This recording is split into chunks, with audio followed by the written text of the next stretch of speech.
All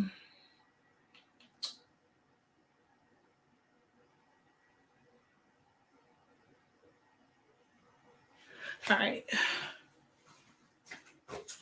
The better angle probably would be from over here. They can see it. Y'all can't. And I can't see not a nary a comment. Oh my gosh. Okay, I definitely have to break open my tablet. All right. Hola, hola, hola. Welcome, welcome, welcome. I have to set some stuff up over here.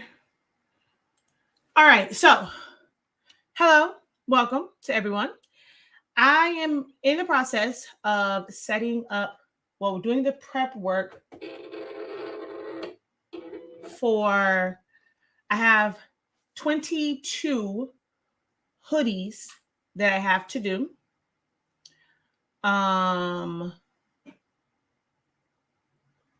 What was I saying? Yeah, 22 hoodie sets. So it's a top, and then it's just a small, the initials on the pants leg, on the pant leg. But I have to do some prep work. So I decided to come on. Oh, I have to download that. I don't think I have TikTok on this tablet. I don't think I have it on my note. Oh, I do have it on here. So I'm going to go through, you guys are going to see the entire process as far as the prep. I'm not making the... That's broken, but you can't afford to fix it.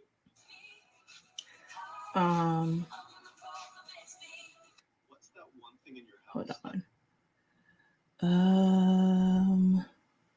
Yeah, we did get the plumbing trade. Right. Okay, hold on.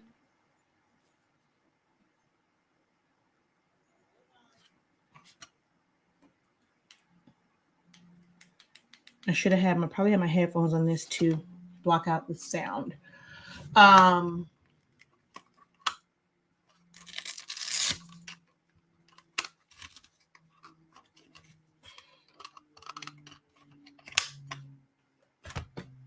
don't think I'm going to be able to see the comments like that.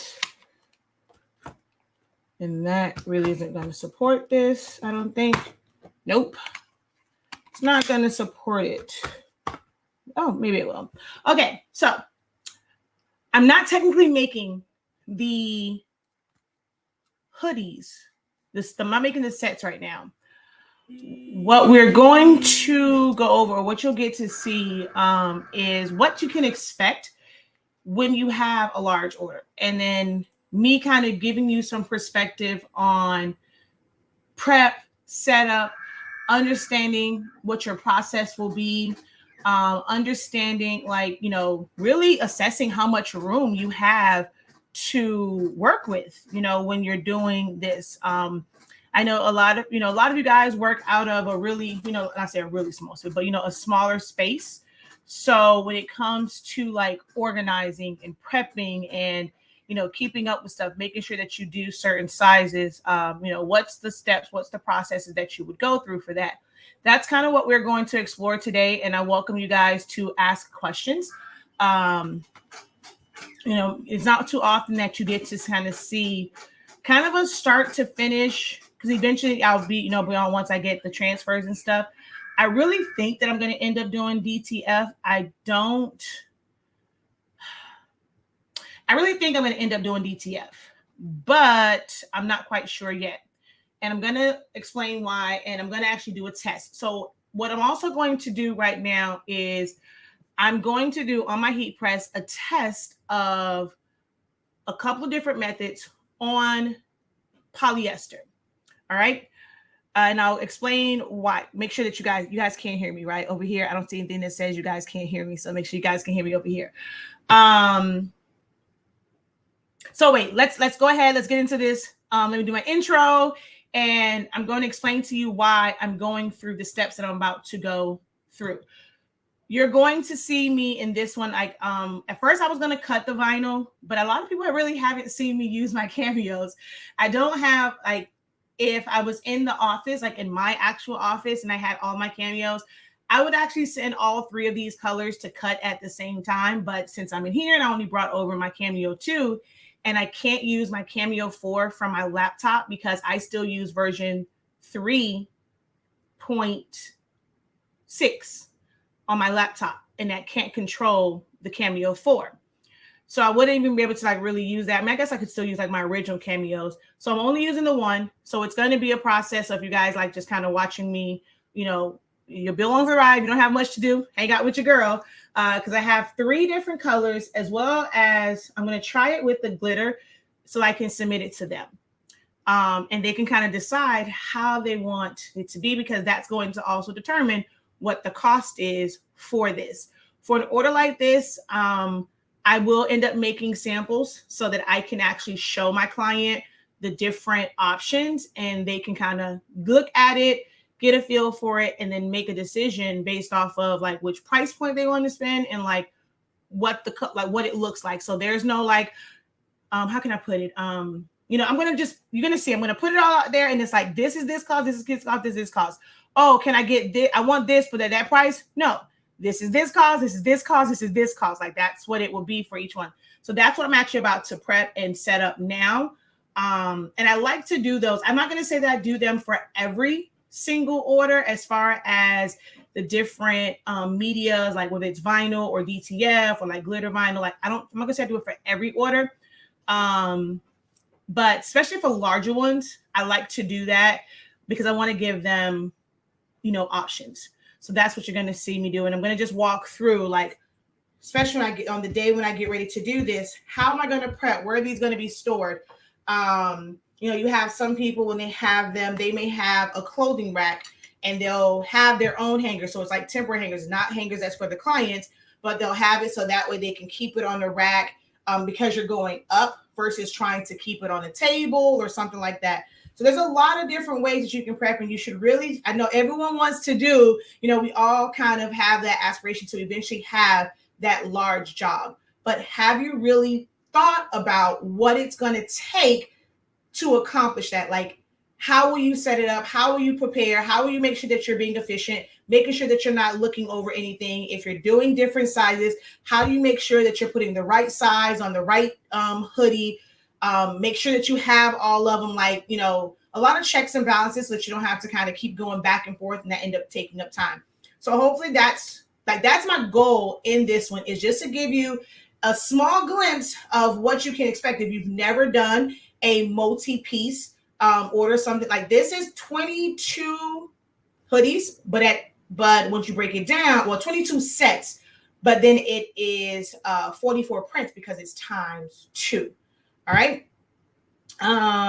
So yeah, we're going to do that. So I am Shakia the Professor. Don't mind the fact that this is work mode. Okay. So this is not me trying to go and be cute with the beat, you know, somewhat beat face and the hair, and it's pulled back because I'm about to be in work mode. This is me in absolute work mode. All right. So hopefully, you know, I'm still a professional, but this is kind of how I end up working. Got to be comfortable. I got on my sweats. I'm ready for war. Got on my BDU sweats. Got on my Crocs because I'm going to be on feet for a while, all right? So again, I am Shakia, the Professor of HS Inc. 365. We are a company that's a full-service company for creative entrepreneurs who want to do handmade things. We specialize in like the print industry. And by print, even with HTV, it's still kind of considered like print or like garment decorating, whether it's like tumblers, mugs, if you're doing prints for regular prints, like invitations, print and cut toppers, party favors, things like that. We have an amazing sublimation paper that allows you to sublimate as low as 365 degrees, as fast as 30 seconds. We also have pigment ink if you're doing things like Jet Pro 3G for your especially if you're doing like your prototypes and you want to kind of do that first run of them, you just want to kind of see how it looks. Jet Pro 3G. Our ink can also be used for invitation stickers, labels, tags, things like that. So we have that. If you have an Epson printer, we sell pigment ink. And then I teach this on a regular here on all of my social media platforms. So if you're wanting to know more about Silhouette Studio and the actual Cameo machines, we are streaming on Silaholics Anonymous on YouTube because I am going to use the machine, and you're going to get to see about me like loading it and all that kind of good jazz. And then Honestly Speaking is where you'll see that if you're watching over there. That's normally where I do like full on demos of like sublimation, doing different orders, doing paper crafts, and just kind of general discussions, talking about business. That's normally on the Honestly Speaking platform. And then, of course, I'm on TikTok as well. That's kind of a free for all. That's Shakia the Professor. That's all of me when it comes to that, because that's just me as who I am as a brand myself, and helping you guys and assisting you guys with everything that I do, and just kind of giving you an inside look at that. And hopefully through my teachings and trainings, it can help you on your entrepreneur journey, or your, just kind of your side hustle journey. All right. So as you guys come in, say, hey, drop your city and state. Let me know where you are watching from. Let me know in the comments, what is the largest unit order that you have done? And if you haven't done one yet, is that what you aspire to do? To be able to do multi-unit orders. So yeah. So good morning. Hey. All right, let's see over here. We're going to talk about the blends of these. Hey, how y'all doing? Incredible morning. I know, even though it says Facebook user, I know exactly who that is. Hello, love. Hello. Incredible afternoon, everyone. Incredible afternoon. Thank you guys for watching and jumping on. Incredible afternoon. I forgot to do the at everyone. Hello. If I get a couple of you guys to share it, within the group, because that definitely will help when you guys reshare it into the group. So I don't mind them being shared back into the group, because I can always go back in and just remove it so it's not too many of them. But definitely hit that share button or tag a friend in the video. So yeah, we're going to go over what they are. Let's see. No, it's not up yet. 60 items, 140. All right, awesome. We had some pretty decent sized orders. Hello from Long Beach. I really wanted to go to Long Beach for the Impressions show, but I will be at the one in Atlantic City, and hopefully the one in Texas, God willing. I missed that one. Trinidad and Tobago. Hello and welcome in. So continue to give the video a thumbs up. Leave a comment, guys. That helps push the video, and this is something that's going to be very, very helpful for a lot of people, because if you've never really thought about what all it takes, like we think about it, and we think that we're ready for a large order, but we may not be. So this will kind of give you a good little insight into that. All right. I have to set this up. Unfortunately, you guys won't be able to see it because it'll take a lot for me to move the camera over here and all that kind of good jazz. But I have videos where I've gone over Silhouette Studio. I use a Cricut mat. And actually, let me cut down this vinyl first before I do anything.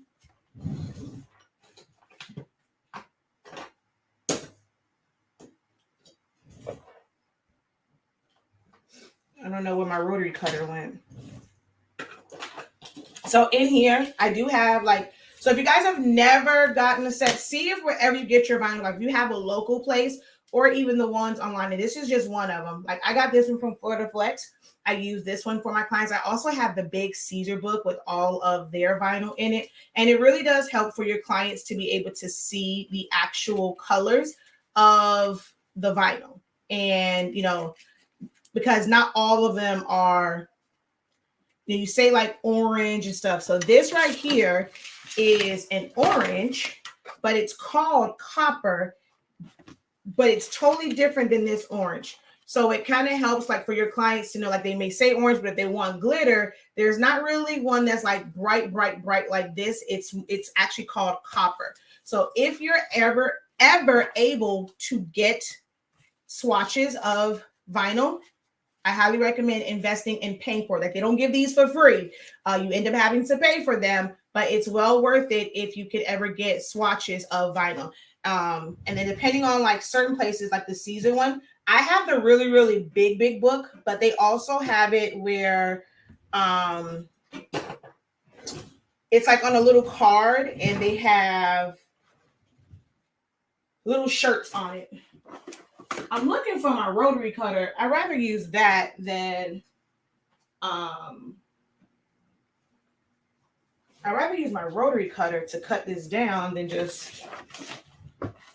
Ooh, this blade is definitely no good. Where the heck is my rotary cutter? Un momento.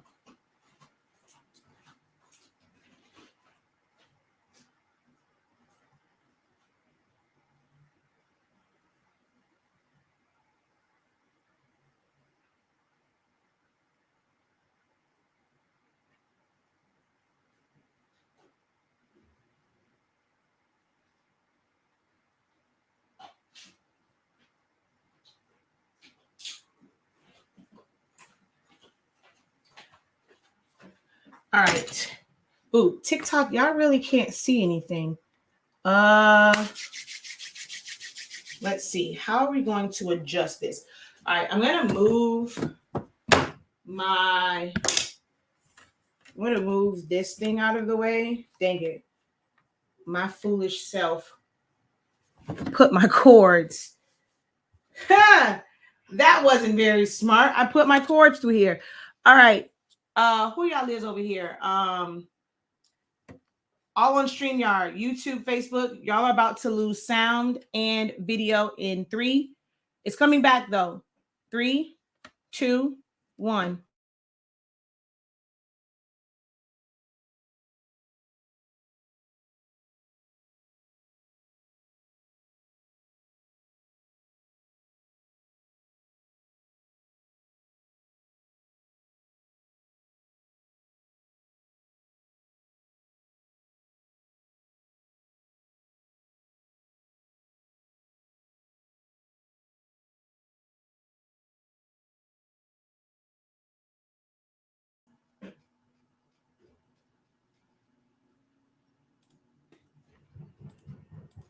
All right. I should be back for you guys on Facebook and YouTube.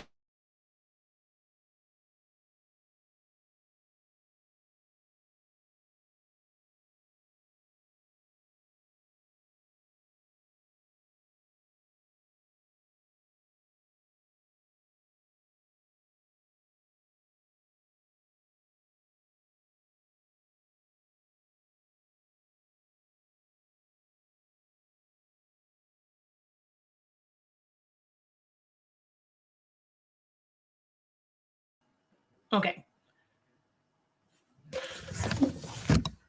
And that makes it to where you guys can see over there.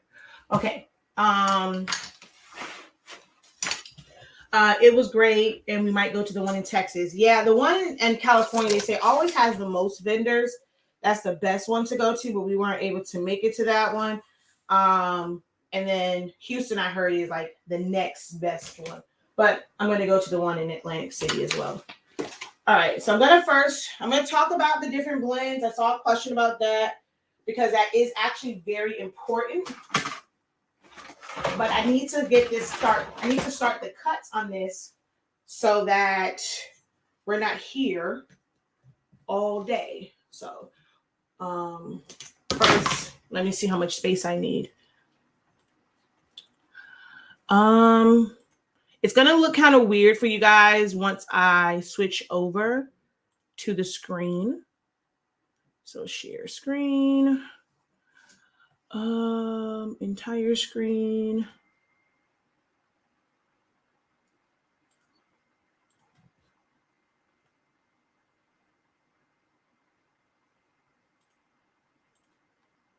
Okay, so this,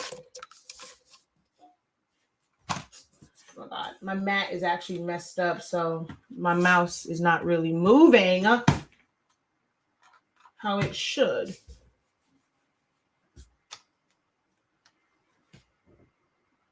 Oh, come on.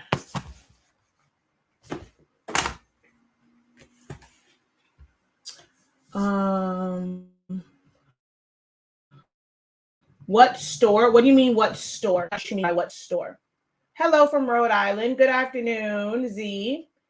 Um, hey, Soso or Sonia. Okay, I'm trying to get my mouse to work so I can pull this over.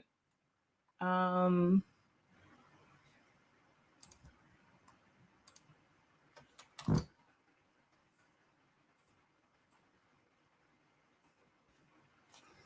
all right, I have no idea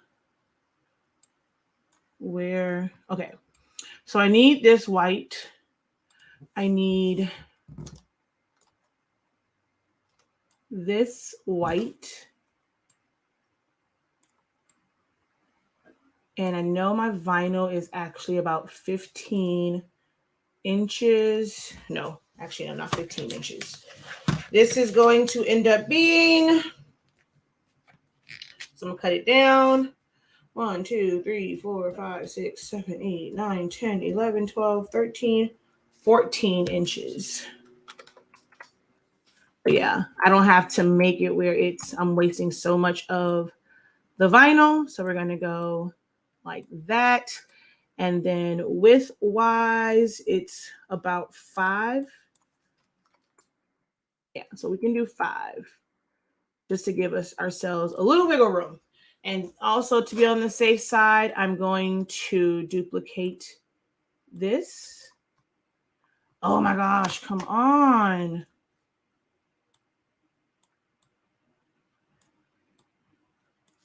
And we're also going to put, I think it's because that's on top of the other keyboard. Yeah. I'm also going to put a bleed line. Unfortunately, you guys can't see it on TikTok. You got to go to YouTube if you want to see that part. Like, you don't have to do it now. If you want to actually go back and kind of see the computer part, you can go watch it on my YouTube channel. Because I can't bring the phone around because then it's attached to the same tripod as my other camera. But we're going to go, and as you guys can see, this is version 3.6. I actually love this version. So if you're looking at this and you're like, wait a minute, what is that? This is version 3.6. Works the same as the other ones. It's just a little bit different. To me, it works smoother. So I'm going to put a weed border around these. And it's just putting an offset so that I can weed inside and then take everything else off.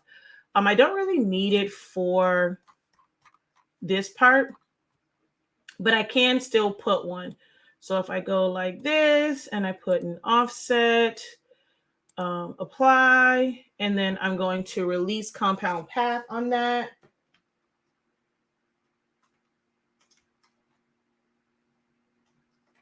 All right, why is this key?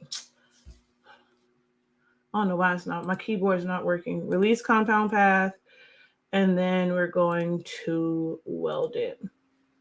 All right, and then we also have to flip it horizontally or vertically. It doesn't really matter which way. And we're going to cut this down to 5 by 14.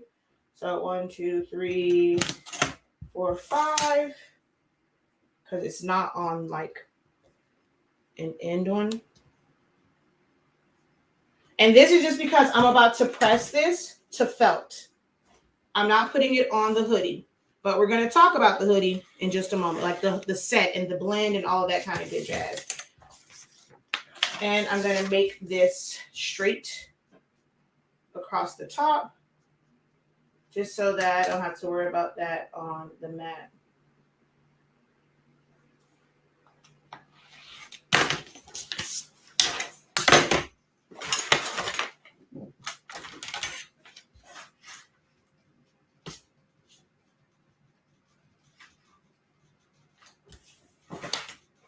So I do use a Cricut mat with my cameos. I prefer Cricut mats or just any thicker mats. Like you have like the, what is it called? Nikapaka. We actually had, we were in the process of getting HS ink mats created and shipped to us. But then some things happened with them folk over there and I just got frustrated. So we haven't finished the process yet. Oh, there's no blade in here.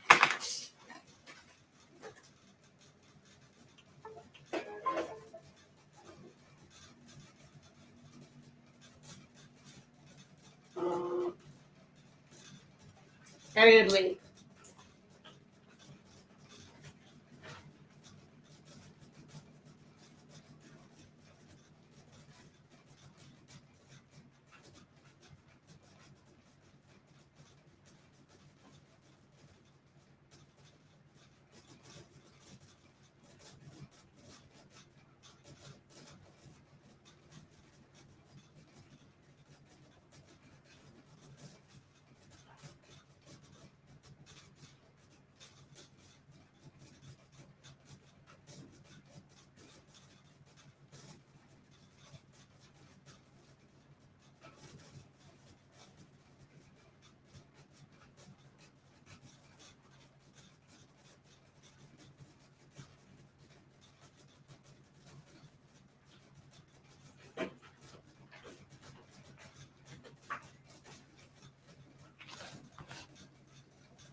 Okay, so this is the ratchet blade because I'm going to use my, which you guys can somewhat see, my Cameo 2.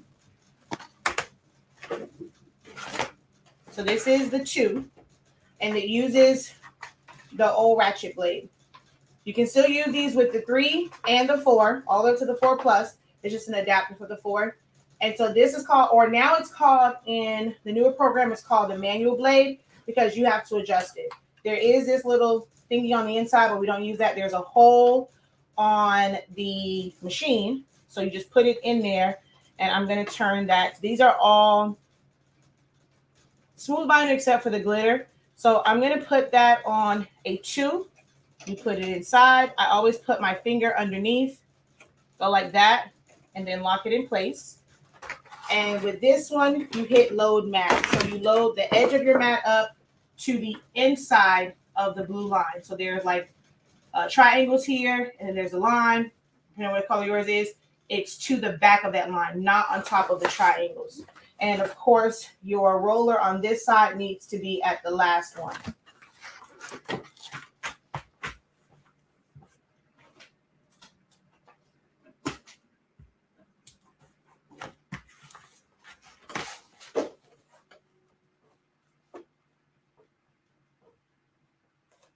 You hit load mat. So with this one, you have to tell it if you're loading mat or loading medium with the 1 and the 2. With the 3 and the 4, it goes off of whatever you have on your screen. Okay, this is team too much going on. All right, I don't need this anymore.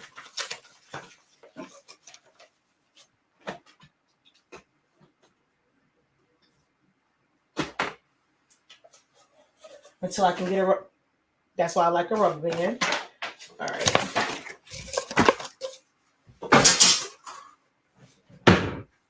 Okay, so, oh wait, I got to switch over to the screen again. Wait. Okay, so we have to send it to cut. We're going to come over here to send it to the machine. So because I have business edition, this was another machine that was connected. It's not, so it says could not connect. So it's showing my 2. You want to go here, like on this one, it doesn't just pop up. I know you guys can't see it. I know, sorry. It doesn't just pop up. You have to, dang it, I feel bad because y'all can't see it. You have to tell it, like you have to go to the cut settings. So I'm going to go here and it's going to bring up the cut settings. And this is just going to be on standard. It's just going to be on a regular cut. I never go off of any of their settings. I've never gone off of anyone's settings. So we're just going to go ahead and go to the advanced. No, I'm sorry, not advanced.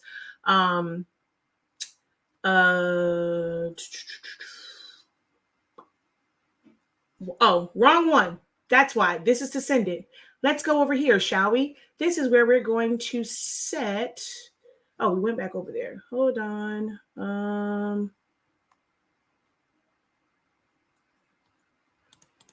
There we go. Double click on it. It took me a little minute to remember how to do that part. So I'm going to just move the slider over to 2. My speed, I can take that up. So I don't want it to cut too slow, but so I'm normally kind of like around there. And then my thickness is, this is a brand new blade. So I technically can go down. I'm using a thicker mat. So I normally leave it around like 10, but because it's a brand new blade, it will probably cut through. So for these first couple of cuts, I'm going to take that down to an 8. I'm not going to do a double cut.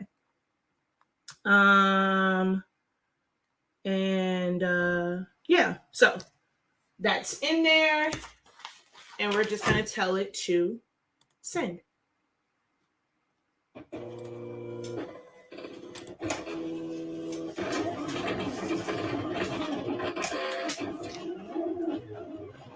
Yeah, see, I knew it was gonna.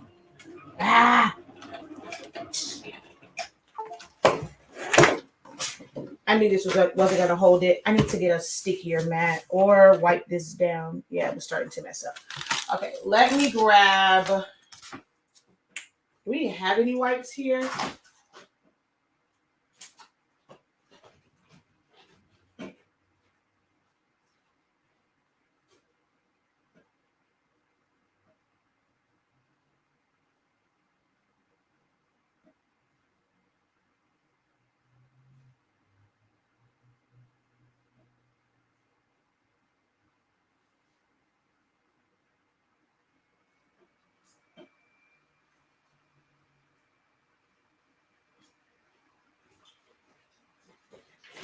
Yeah, that one had no stick to it. Let's switch this to a mat that has some stick to it, because that had none. None whatsoever.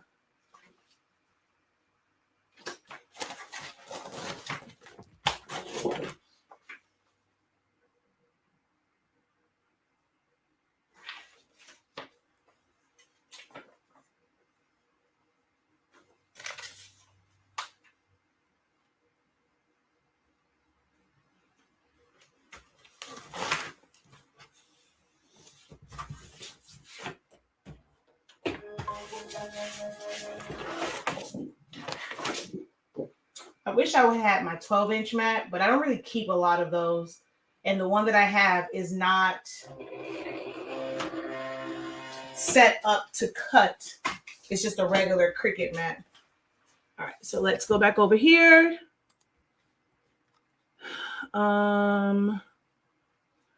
And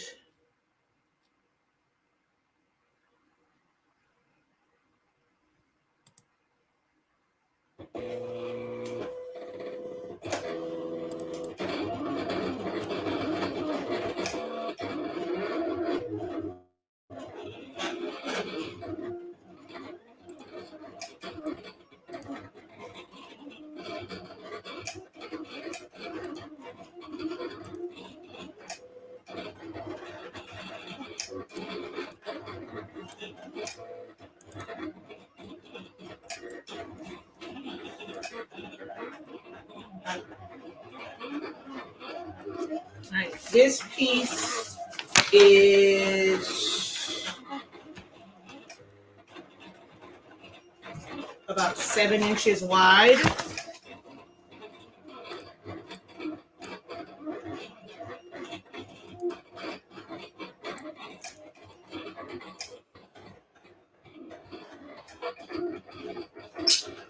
Wrong thing.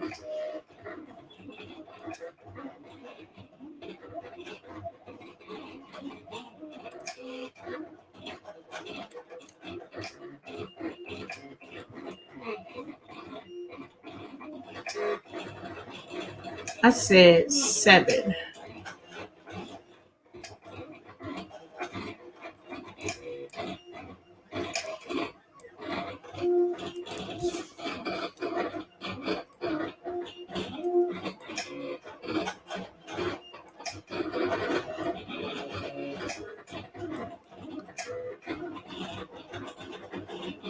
Oh, shoot. I don't remember which one is the one I needed 2 of. Okay, wait.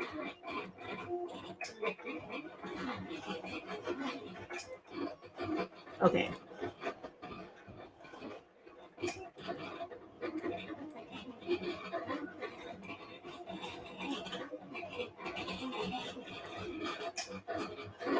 All right. That one is set up and ready to go as soon as that one finishes. And then with this one, I need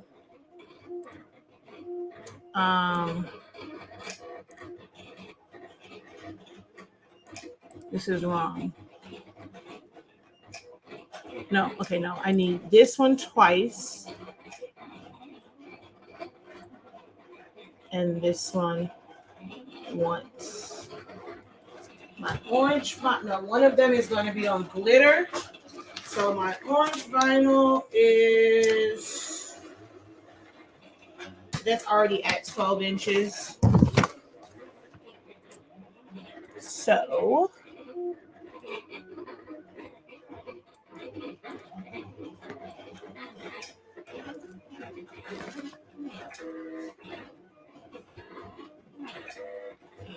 all right. This one.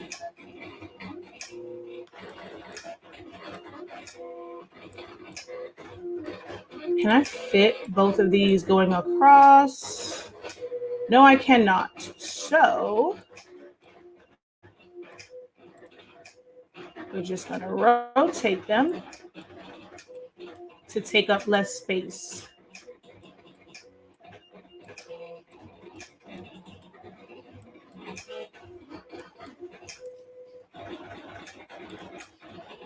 All right, give me a second. I gotta set all this stuff up.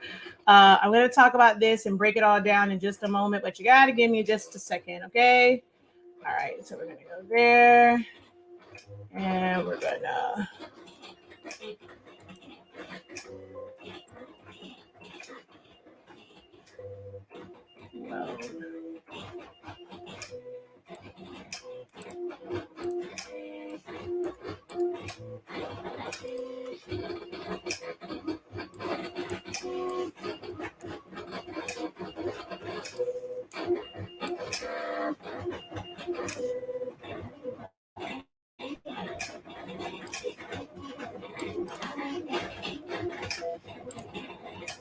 Okay, the next one's gonna be ready to cut, and then now. All right, so all of my files are set up and ready to cut. Okay, so let's talk about it. These are 100% polyester. And this was where the issue came in with for me, and how you're going to see how I'm going to set this up and why I have a solid layer of white.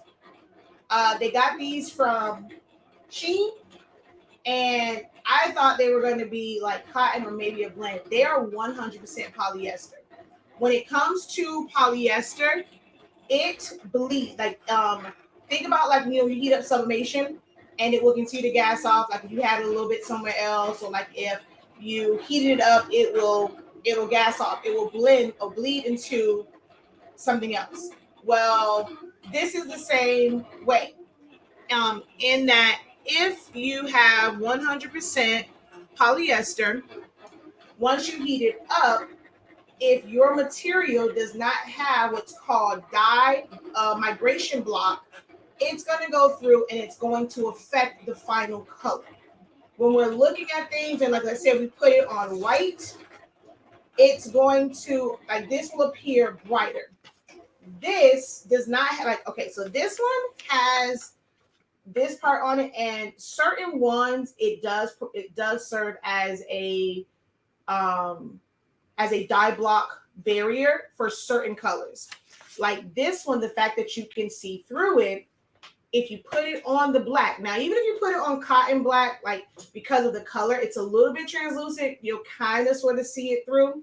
But on polyester and you're heating it, you really have to adjust your temperatures down.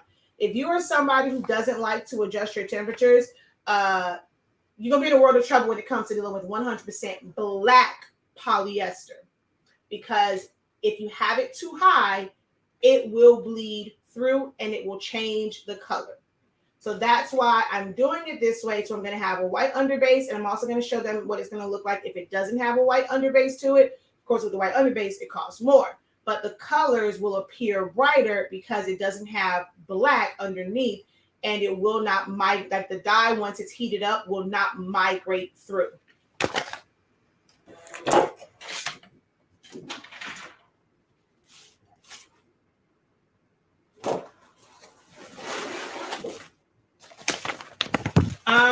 I like this color, I think, better, but I'm going to use this one because it's just a scrap piece. So I'm going to use this one to cut the next set.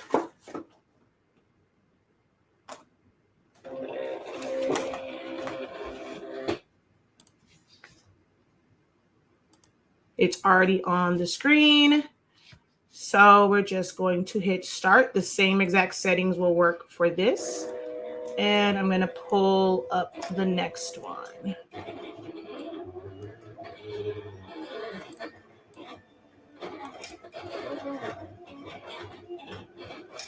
So I'm cutting this one down to 6 inches.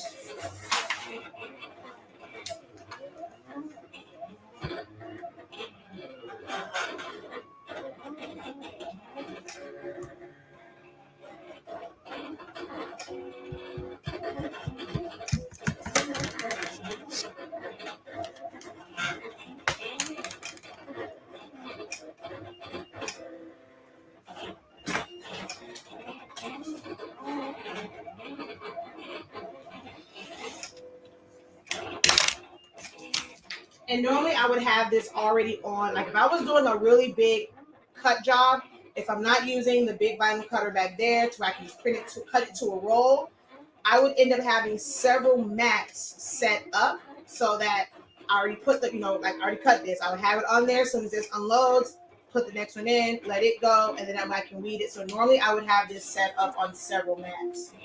And then this one, I only need like 2¼ inches of this.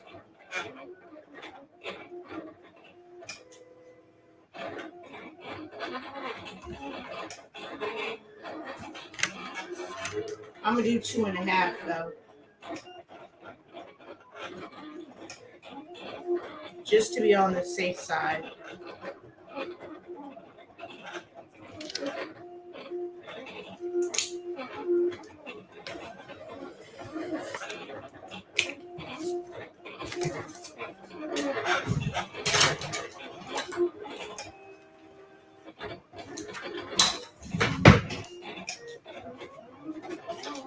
All right, now let's weed.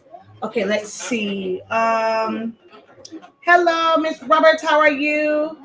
Are you talking about an event in? Yeah, so it's called the Impressions Expo. So a lot of like vendors, manufacturers, and things like that. Like it's a big expo. They have it in Long Beach, Atlantic City, and in Texas. So it's a expo show, and that's what I'm going to go to. Finally caught one of my lives. If you're still here, let's see. Oops. Oh shoot. How do I get back to my?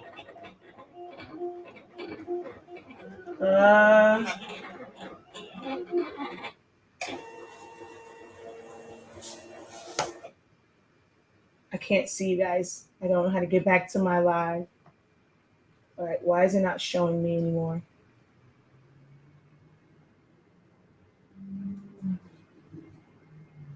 Do I have to log in under a different?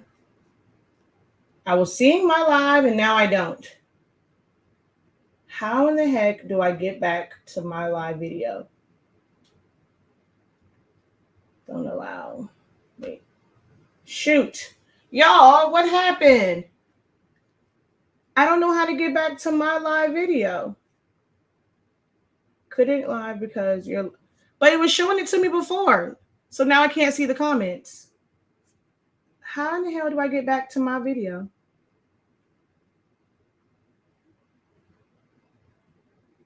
It was showing me the comments before. But now I can't see my live. I'm on my profile, home. How do I get back to my live? Great. Alrighty, I can't see y'all comments. I don't know. I was just on it on this account, so I don't know. I actually should have checked this one. This is a vinyl that is very temperamental.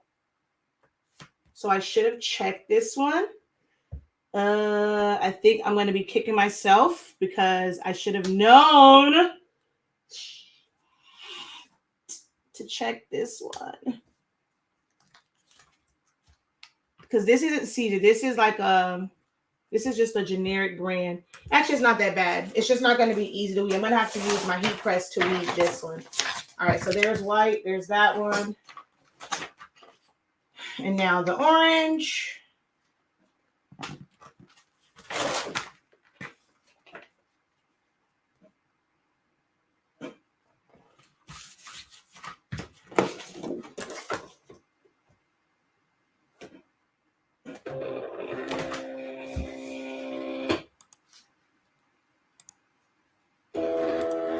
Okay, let's see.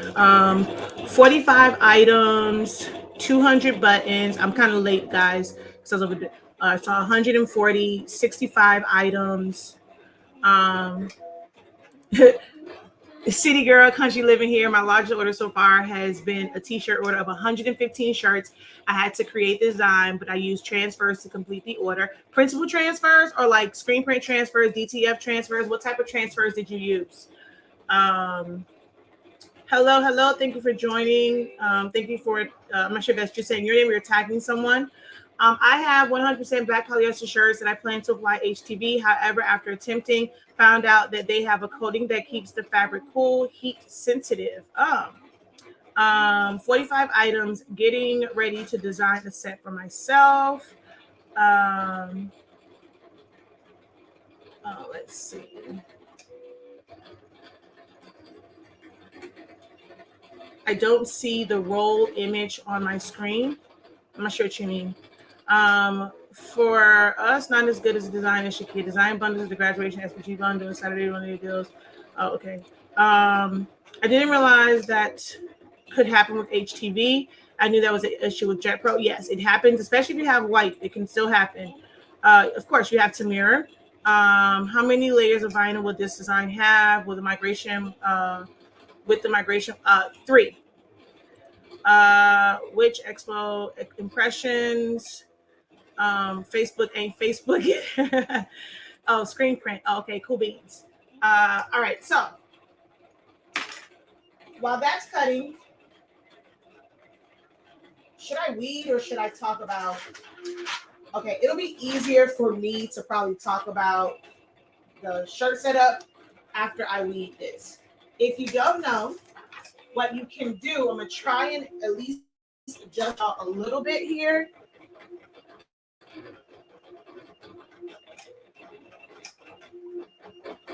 All right, so a little bit there.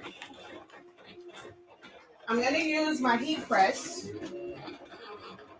to help me weed by heating up the bottom platen.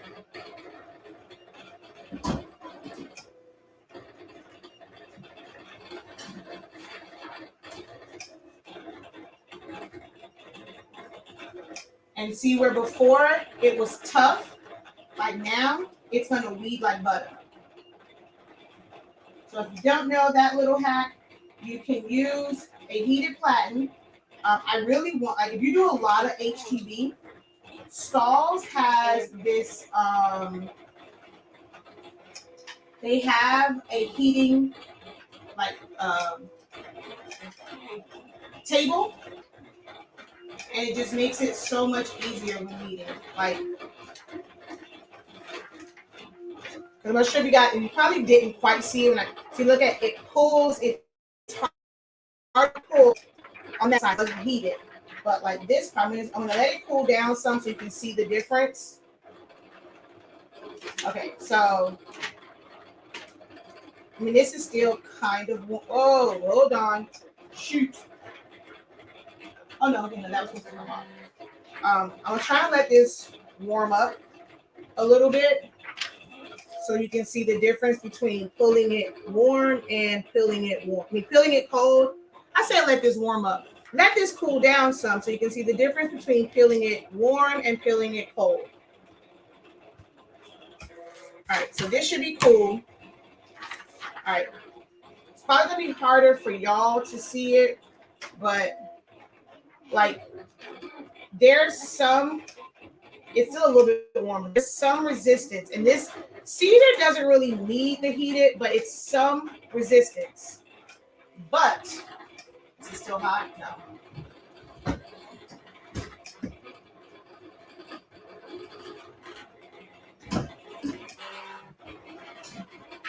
Put it on here. I'll let that warm up.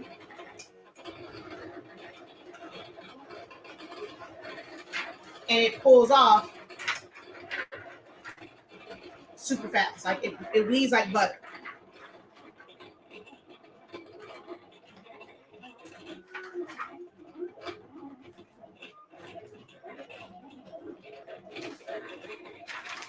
So it's gonna be, I just showed you that way because it's gonna be harder for me to show you the others because I'm gonna leave it over here as I weave. Because it just makes it so much easier to pick everything up. All right, so that one's done.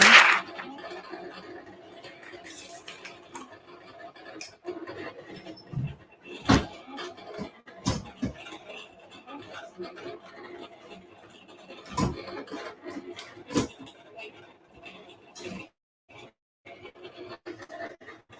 I put a weed, did I put a weed border on this?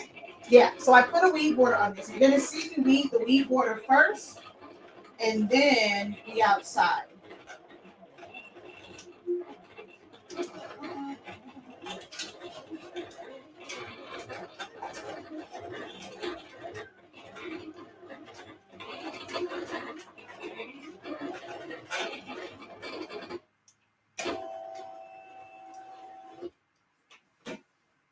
Dang, I should have brought the trash can over here.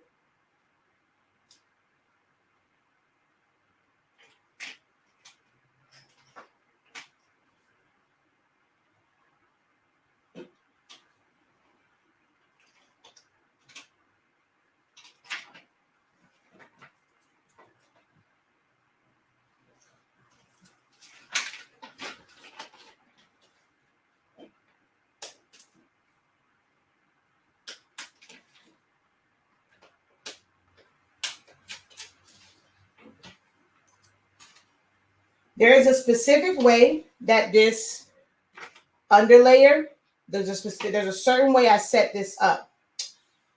For those of you who are in my student union because you've taken a class, I'll share with you guys in the group later how this is set up, but there is a specific way that this underlayer is set up. So this is what it means to do a weed border. Oh, why am I doing it there? Y'all are over here. This is what it means to do a weed border, to where I'm able to isolate it and have more control over what I weed instead of trying to control this big old piece. And then once I weed out this side, taking off the negative, it's just pulling it off. So that is how you do, that's the purpose of weed borders. I can't see anything over there at all. Shoot. I don't know. Do I have two different cameras? For my phone, for TikTok? No. Technically over here, I can switch cameras, but I don't have it set up that way. I saw that hack on TikTok. It's been a lifesaver with weeding vinyl. Where were you? I've been showed that. Well, we know I was showing tips like that. Let's see. Hello from Chicago. But yeah, it really is a game changer. All right.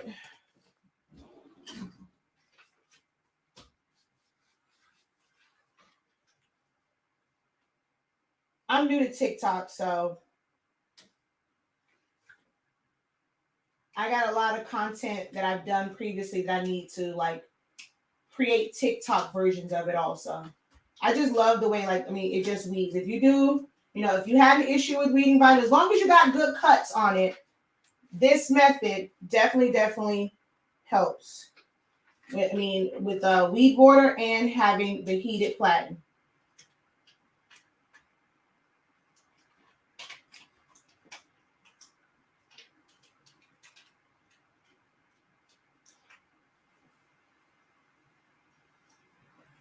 I don't think I needed two of these.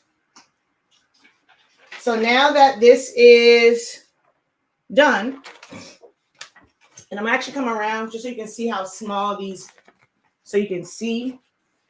small those pieces are. And then now,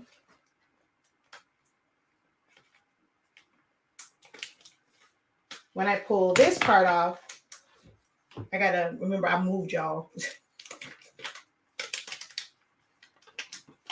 Okay, this is actually a perfect example of,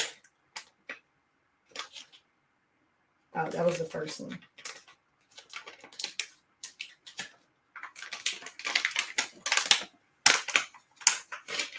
The resistance is not as bad, but there is some resistance with pulling this away. And I forgot the piece around here.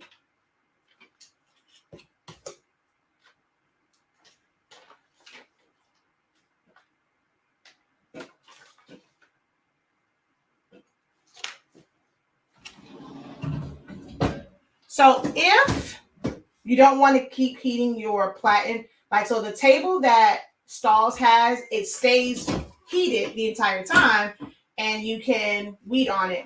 If you don't want to keep heating your platen, if you have, like the flat griddle, I used to use those I used to heat it up to like the lowest possible setting. And I would lay my vinyl, like so if I had to do a lot of vinyl and I needed continuous heat, I use the little flat griddle, heat it up, and I use that as my weeding table. It's just that it even with the lowest temp, it gets so hot, so I have to like pull it away sometimes. But that was another one that I used instead of my heat press, just the flat cooking griddle.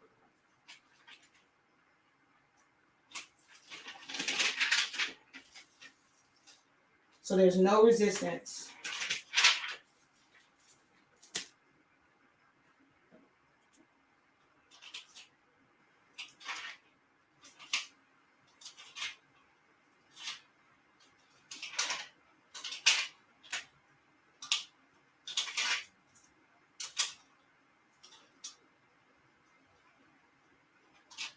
All right.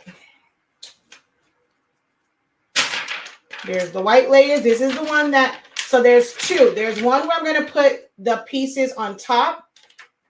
And then this has the full on underlayer. And now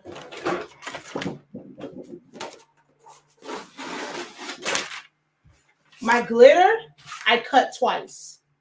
It's just, I don't know. It's just me. So my glitter one, I am going to cut this one. I put it on a double cut.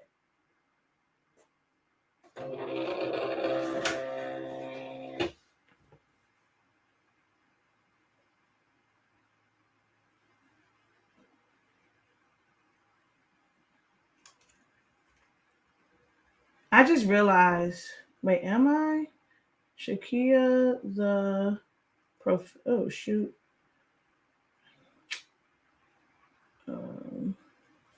Shakia the professor. Haha, I got it to come back up. Yay. All right, let me send the last one, and then we're going to talk about setting up this order and some prep work for, oh, shoot. I forget which one it is. Damn it. Crap. Okay, so it's this one. Because this has the white missing.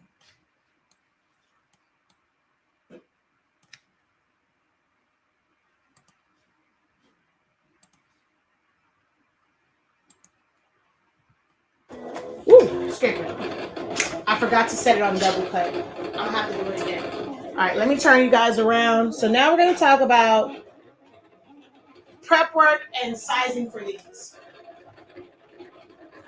There's gonna be a lot of different sizes, and sometimes like your clients will give you a bunch of different size, hooks. And so for this, it ranges everywhere from small. I think there might be an extra large in there. When I'm doing things like this, I do not attempt to do individual sizes or like customizing the size of the design based off of if it's a small, a medium, a large, or extra large. I only do that if it's like one or two pieces, like maybe one small, one large, and like stuff like that. Or if I'm doing just a one-off, I will size it for that particular garment. But if it's a large order, because you want to be able to move efficiently, it's not always good practice. Depending on how you're ordering, it's a lot to it. Depending on how you're ordering your transfers, and I'm going to talk about that. If you guys don't know, I have it's called the T-shirt Business Roadmap, but it's really for anything apparel. I'm going to break down like the advantages and disadvantages of like all of the different methods that you can use to create shirts in-house or create custom things. So everything from HTV, sublimation, screen print transfers, DTF transfers, white toner transfers, rhinestones, like DTF, DTG, eco solvent prints. I'm going to break down all of them, and depending on how many you order, or how many like the total order is, it might be beneficial to you for you to have like maybe 2 sets for like maybe like the extra small, so the mediums, and then large on up they'll have a certain size.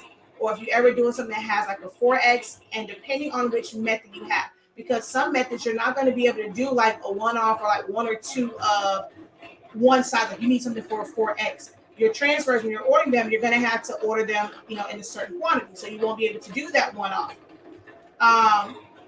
So you'll end up putting the same size design on it. I'm going to break that down. So if you haven't signed up for that class yet, that session is only $23.65. So head over to the website, hsing365.com, and enroll in that. So it's going to be a great session.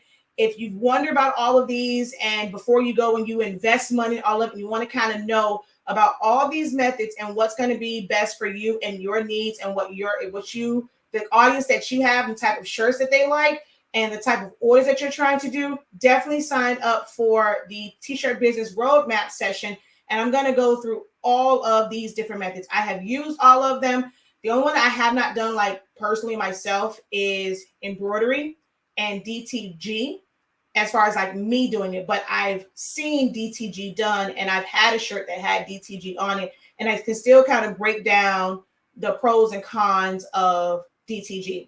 So those are the only ones that I have not done like myself, embroidery and DTG. Everything else I've done.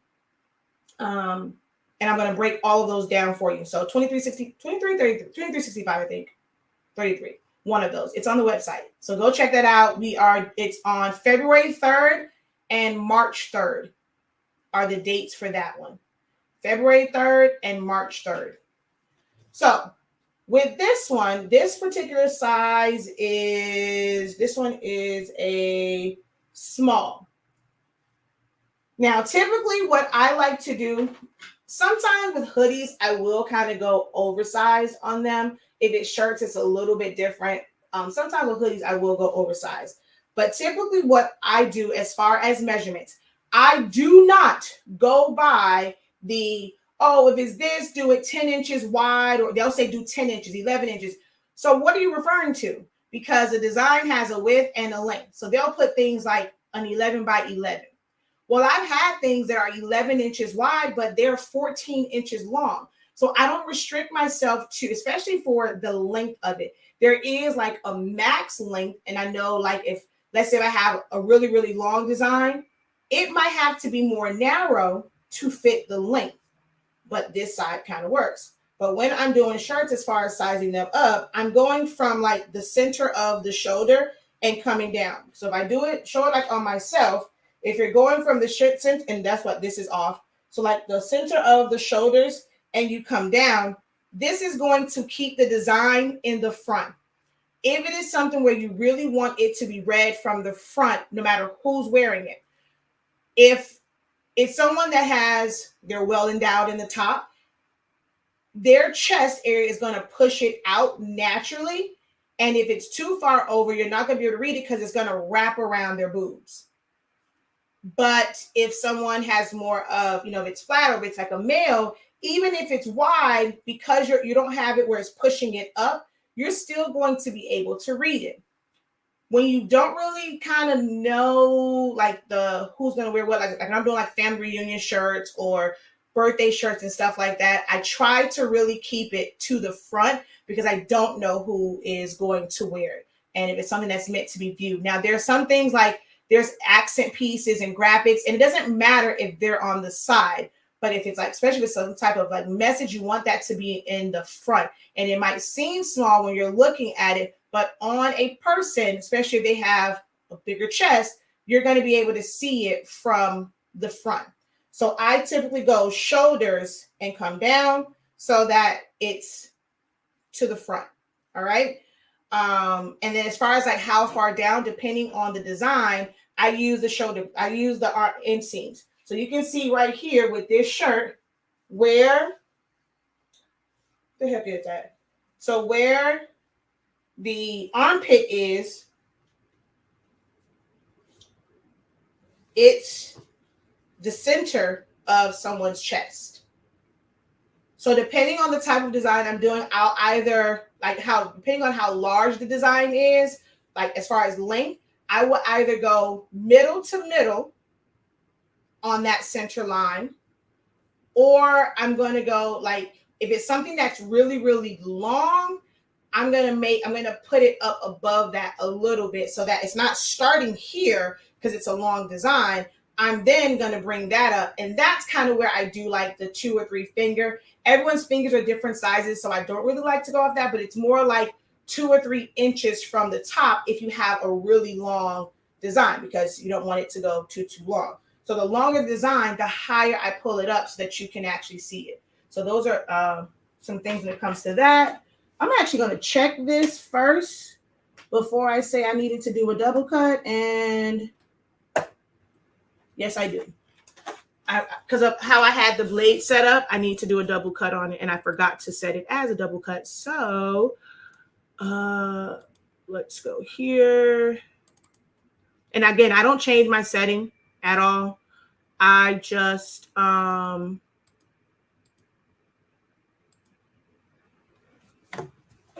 like going to like vinyl or cardstock. I know the cut settings. And if you want to learn how your cut settings work, how your blade, how does your speed and your force affect like the blade, how do they correlate together? I have first cuts, and that is February 3rd. Wait, it's on the side. I just said that t-shirt one was on the 3rd. I don't have my calendar in front of me, but I know, actually I know because there's one that's on February 3rd and March 3rd. And then the first cuts, it's like, it might be February 1st, and then there's another day. One is at 12 noon, and the other one is at 7 p.m. And I'm going to break down like all of the machines, the differences in the blade, how to understand your cut settings, and how the blade depth, the force, the speed. So definitely go and check that out on the website as well. If you struggle and you're having bad cuts and stuff with your cameos, it doesn't matter which one you have, check out that particular class, okay? So now that's cutting out. Yes, so I make one size that fits all from small to extra large, exactly. So I have to do a 6A shirt for a woman, and it'll be all vinyl. Do you have actual size measurements you would suggest? So I'm not sure when you wrote that. So again, I don't do actual sizes because your design is going to be very much so different. If you have something, right, and it is meant to be a thin font, you can put it on a 6X shirt, and if it's a small or it's a thin font, by the time it's not going to take up a significant amount of the shirt. So it just really depends on the design. And no matter what, like I said, no matter the size shirt, what I do is go off of the center of the shoulders, and I come down from there. So you would have to get whatever your shirt is. I don't know what the cut is on that, what size that they use for their pattern. So you would have to simply just kind of look at your shirt, lay it flat, find the center of your shoulder blades, and maybe go out just a little bit, come down, mark it, and then measure it, and that's how you'll know what the width is going to be for that shirt. All right. Let's go ahead and start doing these sample ones.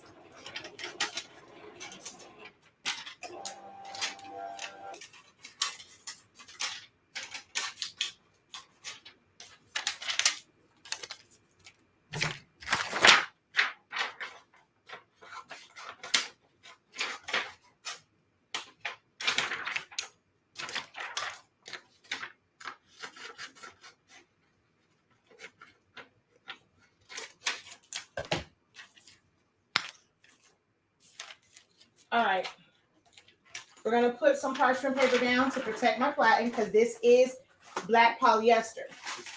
You always want to protect your platen whenever you are dealing with anything that is polyester and black. So if you have like the, those panel pillows and they have those black borders on it, even though let's say you have a paper that does not bleed through, like Honestly Speaking paper, our paper doesn't bleed through the back. But if I was ever doing that, you would see me cover it with parchment paper or butcher paper, because that black area is polyester. That's dye. So it's pretty much almost like they sublimated that on there as well. So once you heat it, that ink or that gas is going to reactivate and it'll end up on your press. So the next time you go to press like just a regular shirt and you go to press it, you're going to see black boxes or black lines on your shirt because it bled onto your platen. So anytime you are doing anything that is colored polyester, you should be protecting your heat press, top and bottom.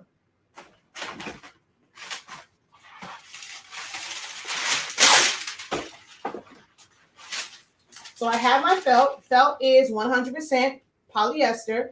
Sometimes it will say recycled polyester. And it's like basically made from plastic bottles. It's a synthetic fiber. So even if you see one that says made from 100, like made from plastic bottles, it's synthetic. It's basically polyester. All right. So I'm going to, I gotta make sure I get all of the pieces for this so it's the right ones. So I know the white ones are not for this, but I gotta figure out which one of these because they're actually a little bit different. That's fine. Okay, so this isn't the right size because there were two different files. All right, nope, that's not it. Please tell me I cut the right one for this. Okay, it's this one. So I'm going to put the white down.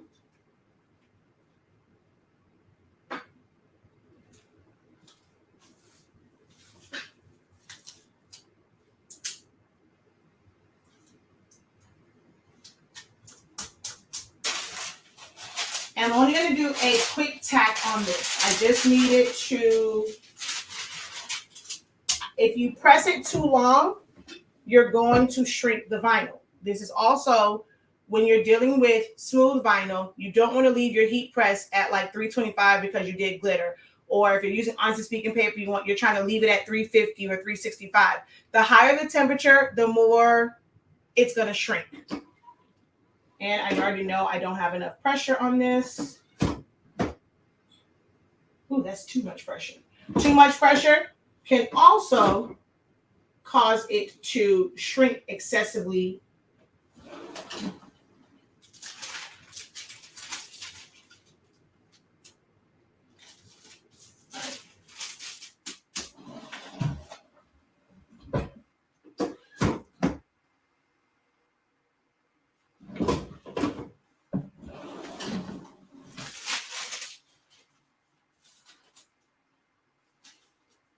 I'm gonna let that cool some. I don't think that's Caesar because it didn't stick. This is one that was from Florida Flex, and it's called a PU. It's kind of weird, but it's called a PU vinyl, and it's like a cool peel. You can't peel it warm or hot. Caesar is a hot peel. This is not.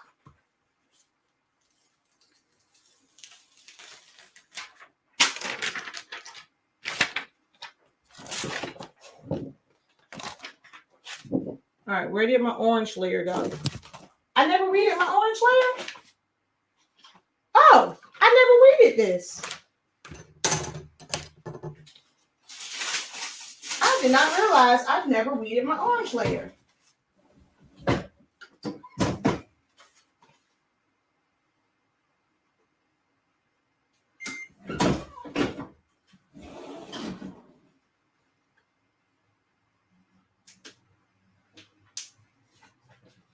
So I'll show you again. So this is weeding it without having it heated up. It'll break and there's resistance. Now I'm gonna let it kind of warm up.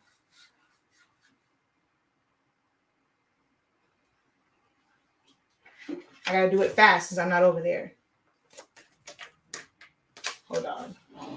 I hate the fact that I can't, if I was in my office I could have the camera right over it, but I needed more space for this. So I'm in the workroom, and I don't have cameras set above in here.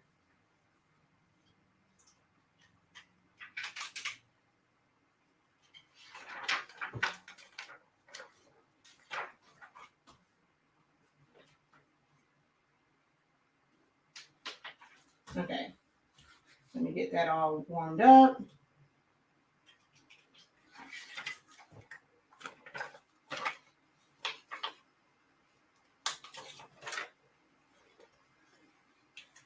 It's just going to pull a lot easier when it's warm.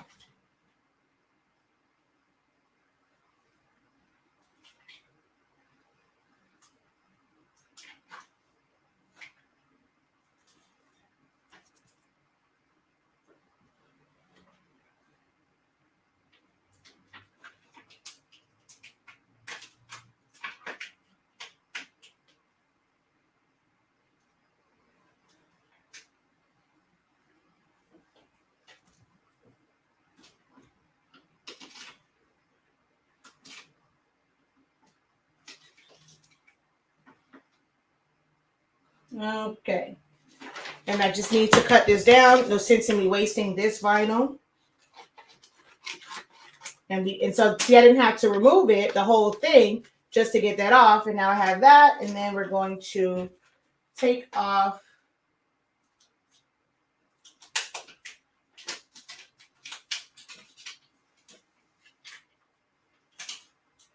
the outside. Okay.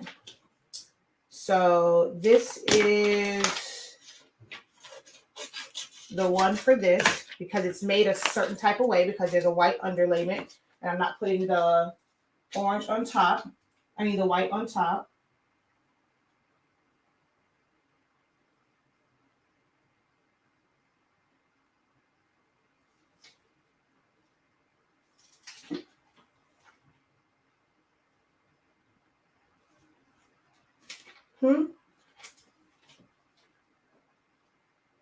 I'm so confused as to why that didn't cut.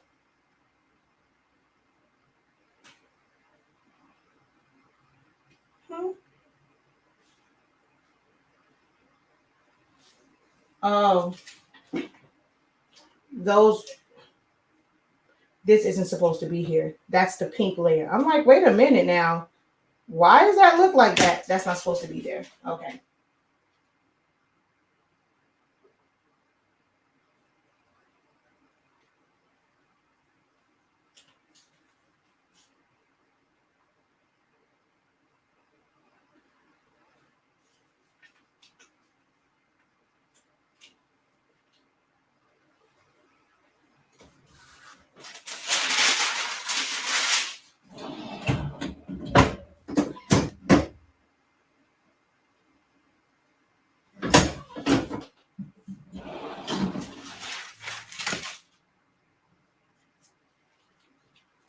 So this is with orange on it.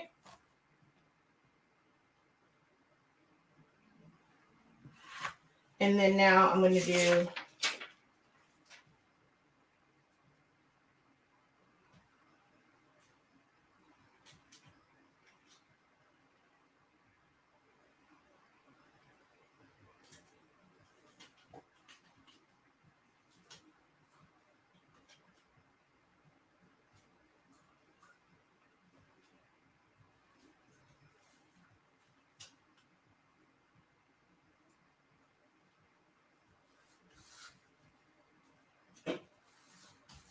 I actually should have gone a little bit smaller on my underlayment.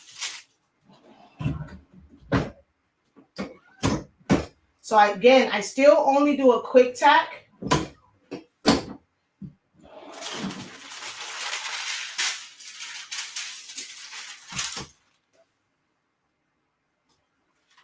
Once I take it off, I do the full press.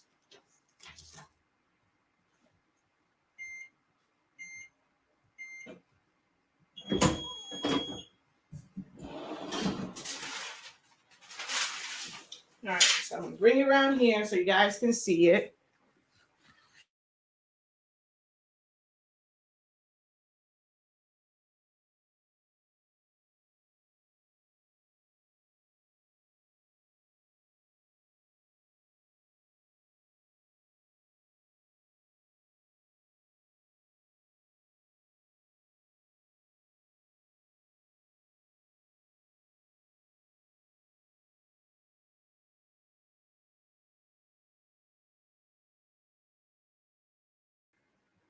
Okay.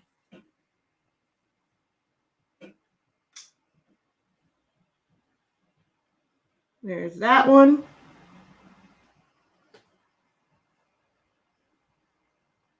And you don't see the white. The white on the cheese is supposed to be there.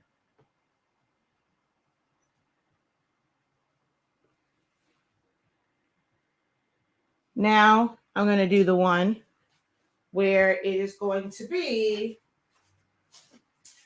just the vinyl. I'm going to hang that off, and I'm going to do these two at the same time. But I have to weed.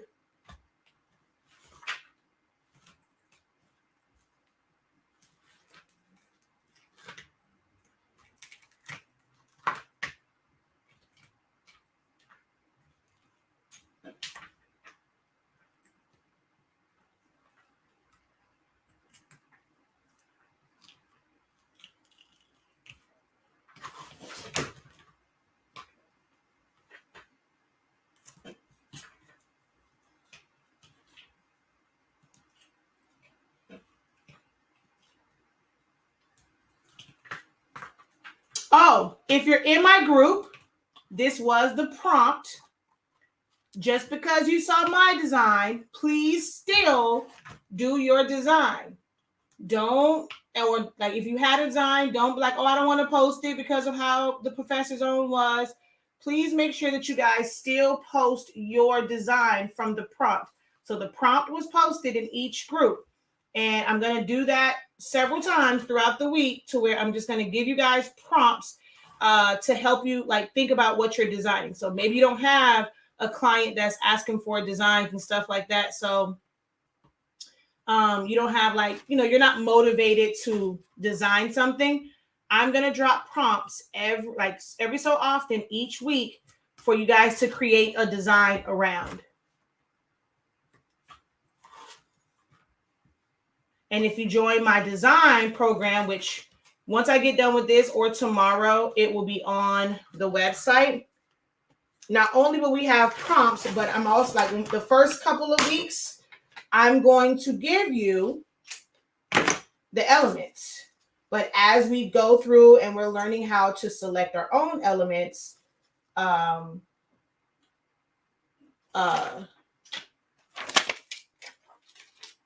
I'm not going to provide them. I'm just going to give you the prompt.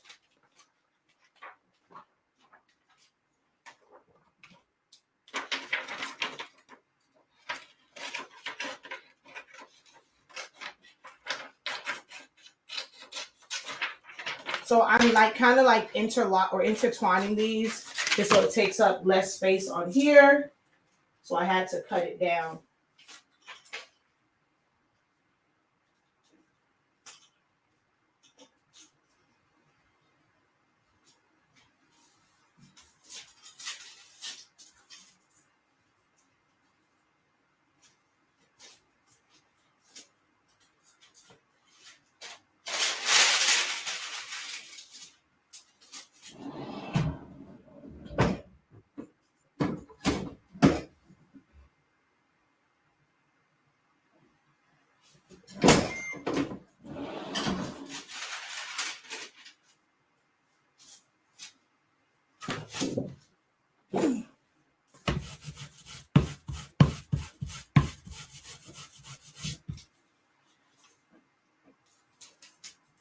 And you really want it to be cool.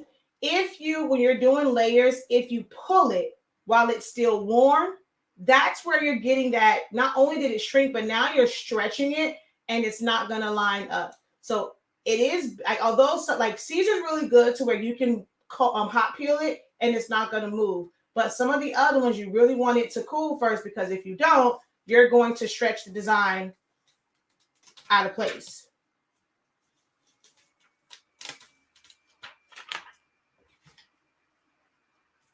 And my V is messed up.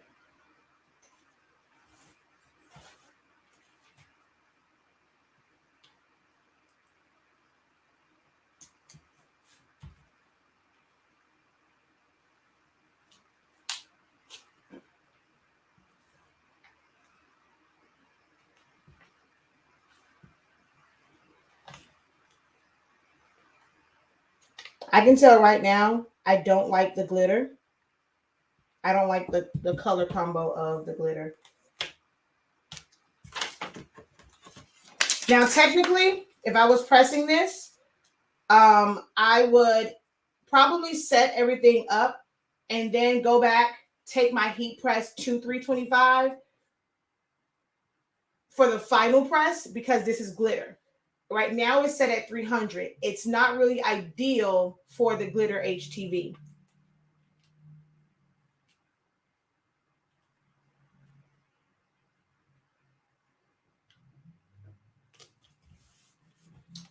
So this is those layered. The other reason why you want to also press this for a quick tap, the carrier sheet is hanging over, like because that's cut down, the edge of that is on top of another piece of vinyl. So if you press this for the full dwell time, you are heating in a line of demarcation on your vinyl, and you're going to see that line. But when you quick tack it, it doesn't really give it time to dig in there. But if you let that press for a full 10 seconds, you're not going to be able to get that line of demarcation out. So whenever you are layering vinyl, you want to do it in small bursts.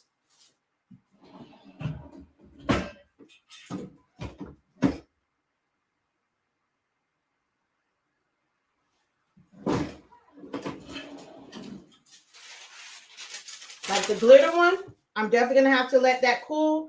Normally, I could hot peel it, but because I'm not at 325, it probably it's thicker. So it needs more heat for it to get to really heat up that adhesive.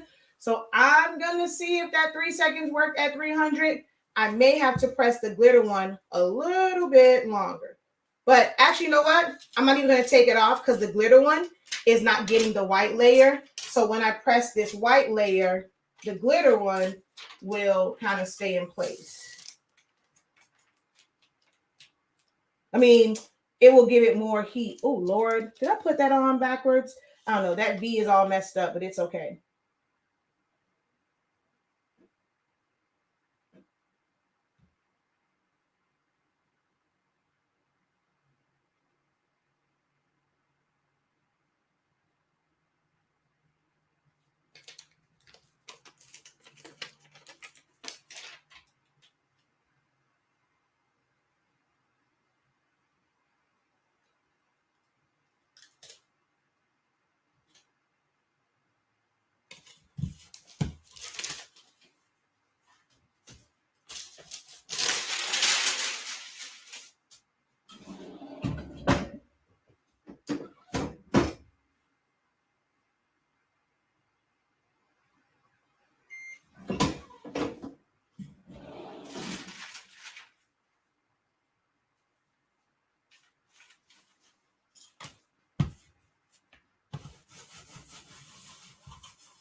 All right, I gotta wait 2 minutes for that to get up to temp. Okay. Ooh, I want to ride horses. I'm not answering any questions about DTF or anything like that. You can definitely join my t-shirt business roadmap to find out about which printers you can convert and the pros and cons of them. You don't care for whose vinyl. Oh, Aviva is a cold peel. Don't care for their vinyl. Don't care for their vinyl.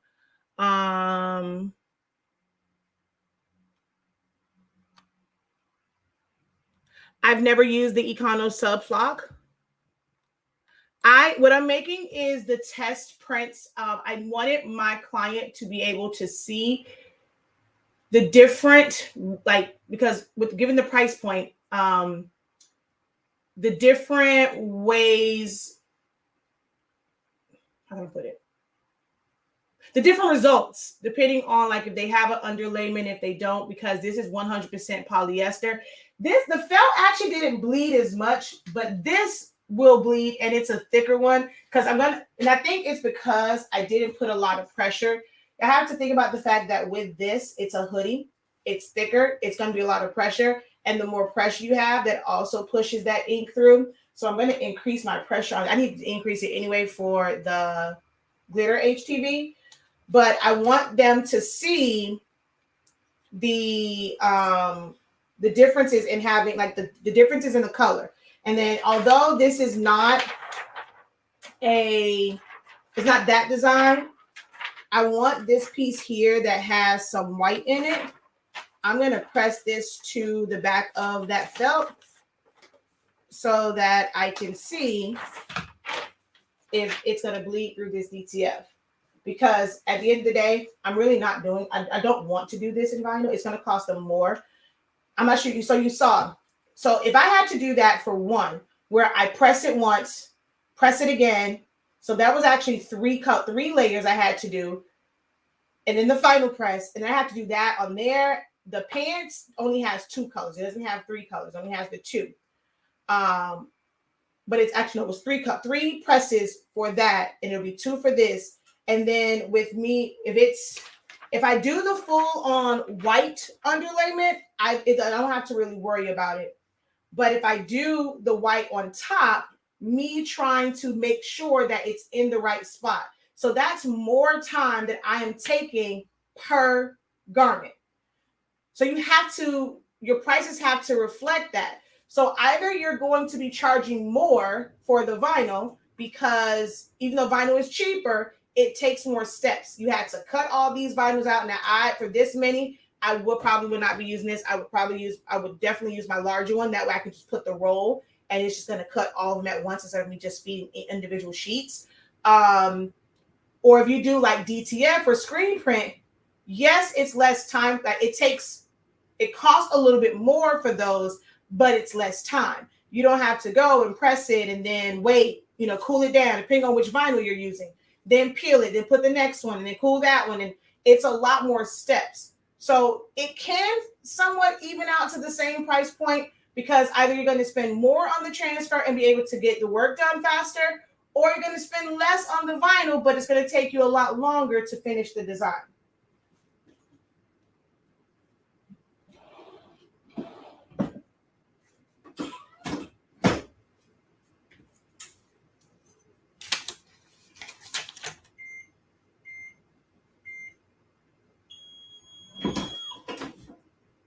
And I need to change this time to, I'm going to do the DTF one.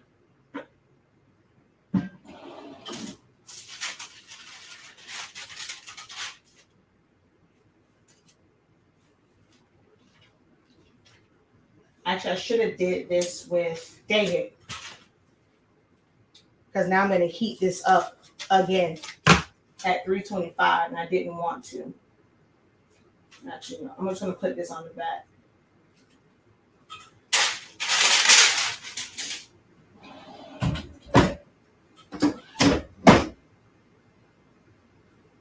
All right, I'm gonna see how I'm gonna do this so that I can show both of you guys. And this light sucks.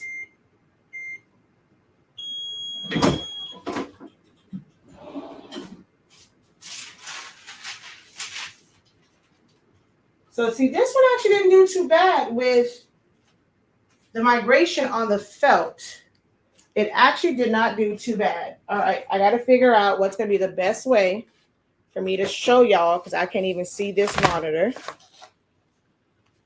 This one actually didn't do too bad. With color, yeah, I see it a little bit, but it's actually not that bad. But I'm afraid I need to get a shirt. I think I have one to be able to test this with it bleeding through because this actually isn't that bad.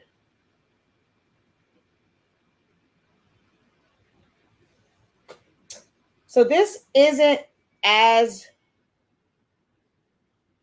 this I don't think this vinyl bled. I mean this felt didn't bleed as much as it would for a hoodie. All right, so that's the one. See, yeah, especially on camera, you guys can't see it, but this is actually darker. And you can see it on this one. It's darker than this one. This one is brighter. But I feel like on camera, it looks about the same, but it's actually not. It's actually not that bad. I might not have to do, although actually to me, this one was easier. It's just more vinyl.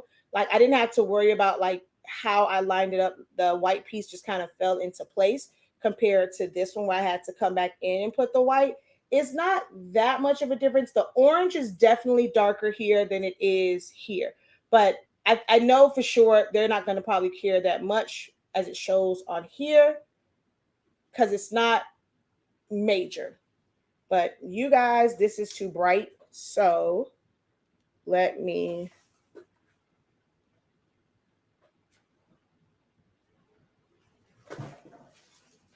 I don't think you're going to really be. I know y'all can't see. Hold on. I hate the lighting in here. I really, really do. Or I'm not sure if it's just this camera. But dang it, it looks totally different on. Oh, you know what? Let me take the filter off of y'all on TikTok and you'll really be able to see the difference in the color. Because right now there is a filter. Okay. And I don't know if you can tell, but this is the one with the white underlay and it's brighter than this one. This is slightly darker. The orange doesn't really matter as much, but the pink, it doesn't look like a bright pink. And I don't like this one at all. I don't know. They might like this. I personally don't like the glitter one. So there is, yeah, y'all, the color on here for YouTube and Facebook, it's just horrible. Like you're not going to get the full effect of it because it's just horrible over here. I don't know what's going on with this camera.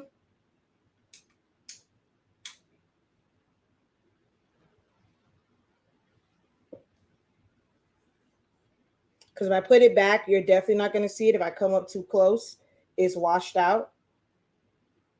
But yeah, I wanted you guys to be able to see the difference, but my cameras are not cooperating.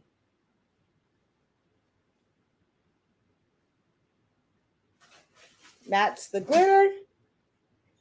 That's regular orange. This is the one with the underlayment. And I like the feel of it, the thickness of it. And then this is just the regular one.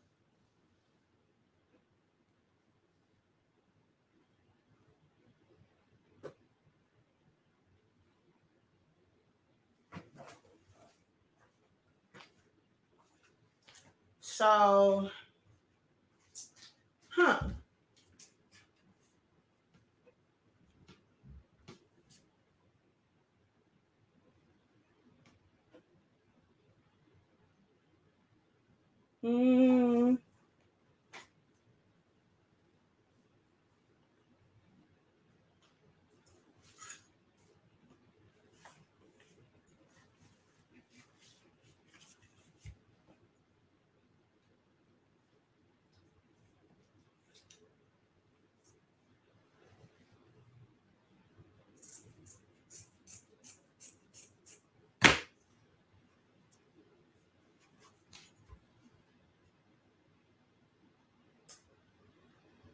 I mean, the Chiefs is definitely brighter I don't think they will probably. I think I can guarantee they'll probably go with the. And it's only going to be slightly less expensive, only because I don't have to take up the whole space. When it comes to just doing the white, I can stack a bunch of those because it's just the piece on there. Whereas if I did the white, that's more vinyl that I have to cut and more that I have to weed. It's a slight difference. As a coach, I wouldn't feel like I don't think they'll feel like it's drastic enough to pay more for this one, but it is brighter here than it is here.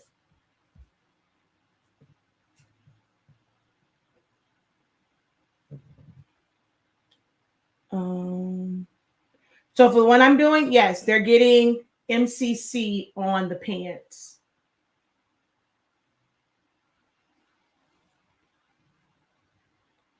Yeah, I don't like the glitter though. I'm going to, give them the option. And they can they want to choose this one. I personally don't care for the glitter one. I don't think the colors work well together. But you guys are also looking at it on a not so great camera. When you're looking at it in person, it just depends on like how bright you want something to look. Like if they're okay with the glitter one, they wouldn't care about this one because it's dark, but this is also darker. But if you're wanting a bright color, this shows brighter. I mean, actually now look, you guys can probably see the muted color here. This is brighter. Like actually, yeah, from this angle, I'm sorry, y'all can't see it, but on TikTok, you should be able to tell. Look at how bright this pink is. Look at how that one looks duller. And even if I switch it, so somebody says it's on top. See, this one is brighter. This got darker. This is brighter.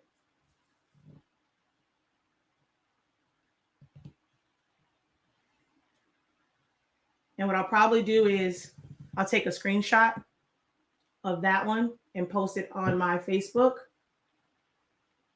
But yeah, so it's only a slight difference, but this has the white underlay so that it is white showing through it and not the black. So y'all see the difference? At least on TikTok, you guys should be able to see the difference in how bright this pink is compared to this pink.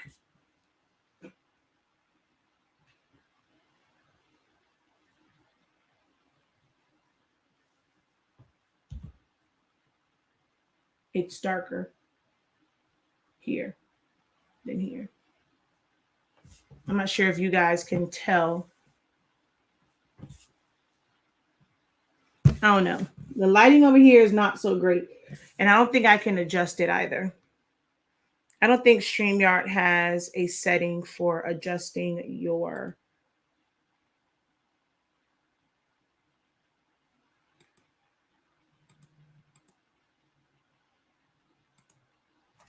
Oh, yeah.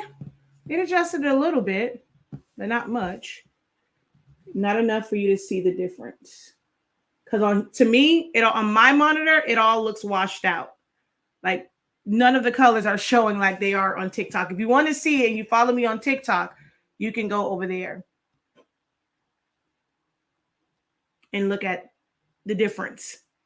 It's night and day when you're looking at colors over on TikTok compared to Facebook and YouTube through StreamYard. They're washed out here.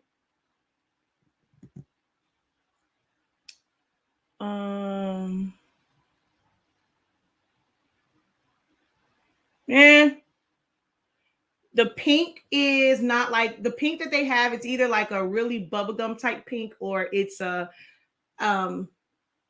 yeah, I don't really, the pink that I have, it's more of a magenta than it is a hot pink.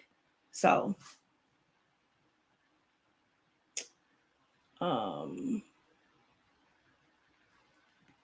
yeah, so this is what I end up doing to where I'll do a sample like this. And let's say if it was different colors, like I said, I have,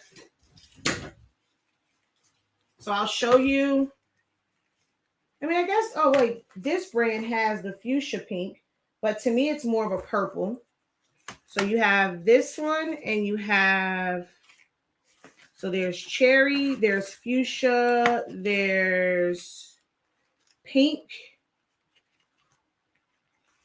All right, so these would be the 3 options. And to me, they're all more purple than they are. I mean, I guess this one might, but to me, it's just purple. And then the cherry one is dark. So this is where these come in handy for having swatches. Come on.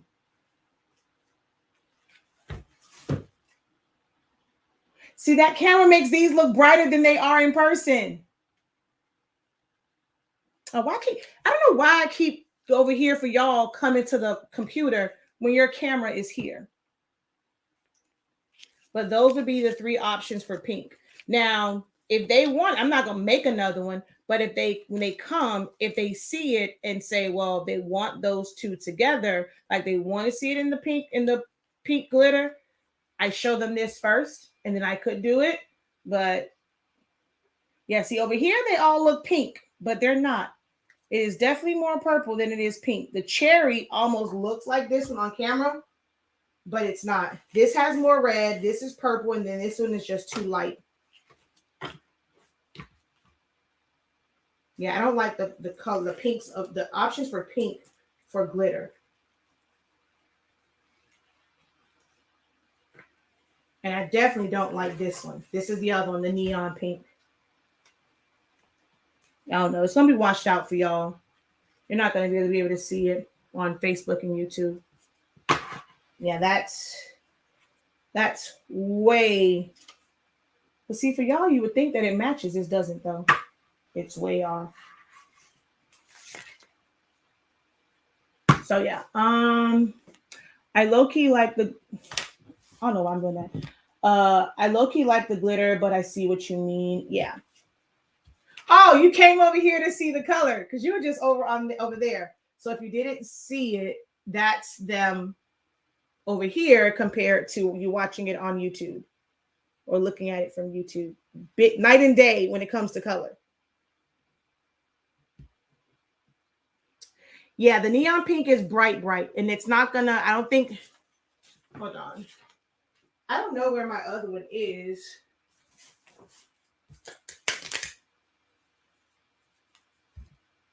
But the neon, y'all not going to see it anyway, but the neon pink and orange, it doesn't look, yeah, I don't know. My camera, the lighting here sucks. I got to figure out a better thing when it comes to lighting. I want studio quality. But yeah, these 2 don't work well together. All right, so I have this ready to go for them to look at this. And I'll be able to have like the different price points for that. If I did it in vinyl, and by me putting the DTF one on it, this ends up being more of a matte finish versus this shinier finish. So they'll be able to say like if they want the DTF one, which I just have to get them printed and pressed, versus me having to do 22 of cutting them, weeding them, and pressing them. So they're going to be different price points. No, I'm not telling you guys the price points. If you join my creative business, you'll learn about pricing. But I'm not discussing how I break down the pricing on here. I have several videos where I've gone over that before. You can go search for those videos, or you can join the creative business program where I'm going to break down the differences in pricing and how, you know, even if you outsource, it might seem like you are losing money, but how to change your mindset. Because most of you guys are pricing, or you make decisions on material and you make decisions on pricing based off the fact that you're doing it yourself. So it's like, okay, well, I get to keep all the money, you know, basically for me. Oh, I'm okay with this price point because, you know, it's just me, I'm paying myself. But if you want to grow, if you want to be able to do multiple jobs, like right now, let's say, you know, as a company, you don't want to be limited to where you have to think of it as like one job at a time. With staff, you could be working on, you know, maybe 2 or 3 orders at one time because you have staff that can do it. Or if you outsource it and, you're not worried about like bogging down your machines to cut vinyl for 2 different jobs. Maybe somebody else is producing them for you. Even if it's vinyl, it's okay to outsource for someone to cut your vinyl for you and you just do the weeding. And then, you get it sent to you, and that's less work that you have to do. And it's like ready to cut. So you can go and move and like smoothly move through job after job after job after job. But you have to think about your processes and what your end goal is. It's going to be very hard to make money if you're working on one order per day, even if it's something like 22 hoodie sets. If it's 114 shirts, that's 114 shirts in one day. Where you have major companies and they're going to say, we're making 500, we're making 5,000, we're making 50,000 shirts. Of course, that's probably going to be like, screen printing and things like that. And 50,000 is kind of a large number. That's industrial stuff. But you would still be able to, even as a small print shop, a small custom apparel, small, just customs business shop, you could still push numbers and not have to do and complete one order in a day. So some people were saying they had orders of 114, 115 shirts. What else we saw? Okay, I don't think anyone answered it over on TikTok, but some people said like they had 100 and 200 of something, right? So if it's just you, let's say you had an order and it was, someone said 200 buttons, and you also had to do 200 shirts. With doing that, does that takes up how many days to print, cut, like for the buttons, and then to manually make the buttons, and then to do the shirts? And then if you were cutting vinyl for your shirts, so you're already doing one task that's a manual task. You're like, once you design it, you just have to wait for it to print out. You don't have to worry about that. But then you have to, for buttons, you have to cut out the circles. It doesn't matter if you're using a hole punch, if you're using like the industrial one for like the punch, it's not going to be hard on your hand. If you're using the one where you use like the rotary and go around, you still have to remove those circles.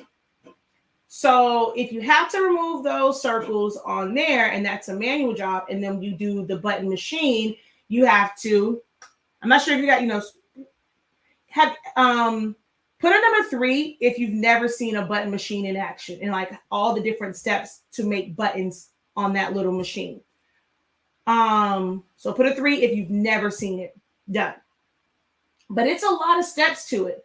So if you had to do 200 buttons and 200 shirts, if it's just you, you're cutting out those and you only have 12-inch space to cut. It doesn't matter if you have 1 cameo, 2 cameo, 3 cameos. I don't like to cut without a mat because the tracking on these, baby, I don't trust it. Don't trust it at all. So I won't do matless on here. Now that one back there, my US cutter, yes. I would even take, like, although I can't stand it, it cuts slow. I would even take a full roll and put it on my rolling and let that cut. It doesn't have to print it. I'm just going to send the cut file to it, because it would be continuous. I will let that cut it. But if you only had a couple of machines, even with those, right? I mean, it would be better because you can cut it, but at some point you're going to have to change out the vinyl, right? This was 3 colors. So at some point if it's just you by yourself, you are going to have to change out the vinyl. So you're going to go let it cut. While it's cutting, that's when you're working on your buttons. And then you go, you switch it out, you go send on the X file, whatever, let that cut. Then you still have to cut all of those out. You have to cut all of them out, cut all of them down for, so that you can put it on the hoodie. And if you're doing vinyl, you have 3 colors. That's 3 times 22 that you have to cut down. Actually, 44, because I still have the pants. So I have to cut those into small, because they're just MCC. So that's all of those I have to cut. Is it that you're prepping, like you're doing all this prep work one day? So you might get the buttons done, and you'll probably be able to do a little bit of prep work for the shirts. Then you have to go and you have to press them. 3 layers for the tops, 2 layers for the bottoms. So you could potentially take up 2 whole days of actual work time for one order because you want to do it by yourself. But if you contract out help, even if it's just to come in and just help you press it, they're pressing while you're making buttons, or you're going to say, I'm not going to cut this. I'm going to order screen print transfers, or I'm going to order DTF transfers. That way I can be focused on something else. They come in, DTF transfers, depending on who you order from. So that's another thing that we're going to talk about in the roadmap session. There's a difference in vendors for DTF transfers. Do they have a system where they are printing sheets? Like, even if it's 13 by 19 sheets, 11 by 17 sheets, to where they are pretty much, like, it's a big design. It's pretty much already cut down for you. But they're probably going to charge you more, and it's going to take longer compared to a company that's going to sell you DTF transfers roll to roll. So it's going to be easier for them to do it because if you set it up, it's going to continuously print, especially if they have the one where the powder shaker is on there and then the dryer is on there. They're just going to have that rolled up. Now, they probably can cut it down for you so that you get it all nice and, packaged up, but they're going to charge you for it. So you get this long roll and you still have to cut down the 22. You end up ordering screen print transfers. They come pre-cut to where it's one transfer on there because they're going to set it up. They're going to have their cutter, like the big industrial cutter, where it's going to go, it's going to go through a whole stack. They're not cutting them one by one by one. They're going to create those screen print transfers. They're going to stack them up. They're going to put in their measurements. It's just going to go, turn it around, and then that's it. Push them together, send it to you. It's ready to press. We have to start thinking about not just the cost, but how efficient each method is for a certain job. And that's just going to make it easier for you because you can do all these things. You probably finish the buttons for those while you're waiting for those transfers to come in. You're now able to start working on somebody else's order. Those transfers hit the door. What I'm going to talk about now, as far as like setting it up, you have everything ready to go. You have a process. You have an assembly line. And you go, you pull, you press, you pull, you press, boom, boom, boom, boom, and you're done with that. But you have to understand the methods and what are the benefits and disadvantages of each method. And that's what we're going to go over in the t-shirt business roadmap.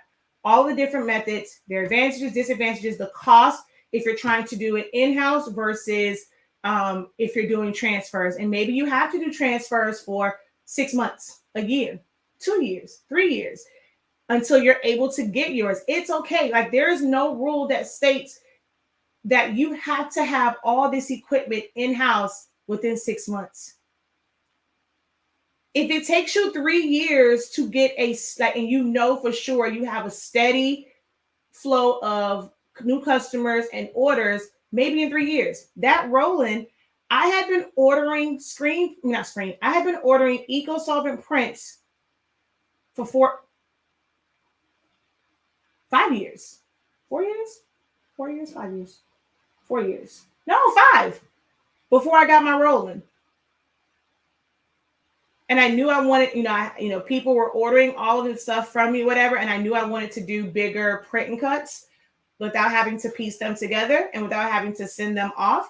So it took me a while to go and finally make that investment. But I didn't see it as me losing money. It was just so much easier for me. And then there were times like when I was rushing, normally I would put them on the Coroplast. And I remember the first time I had to have Ace Printing put it on Coroplast. And they got it done and I didn't know how they were doing that. And that's how I ended up with, I'll flip this around so you guys can see it.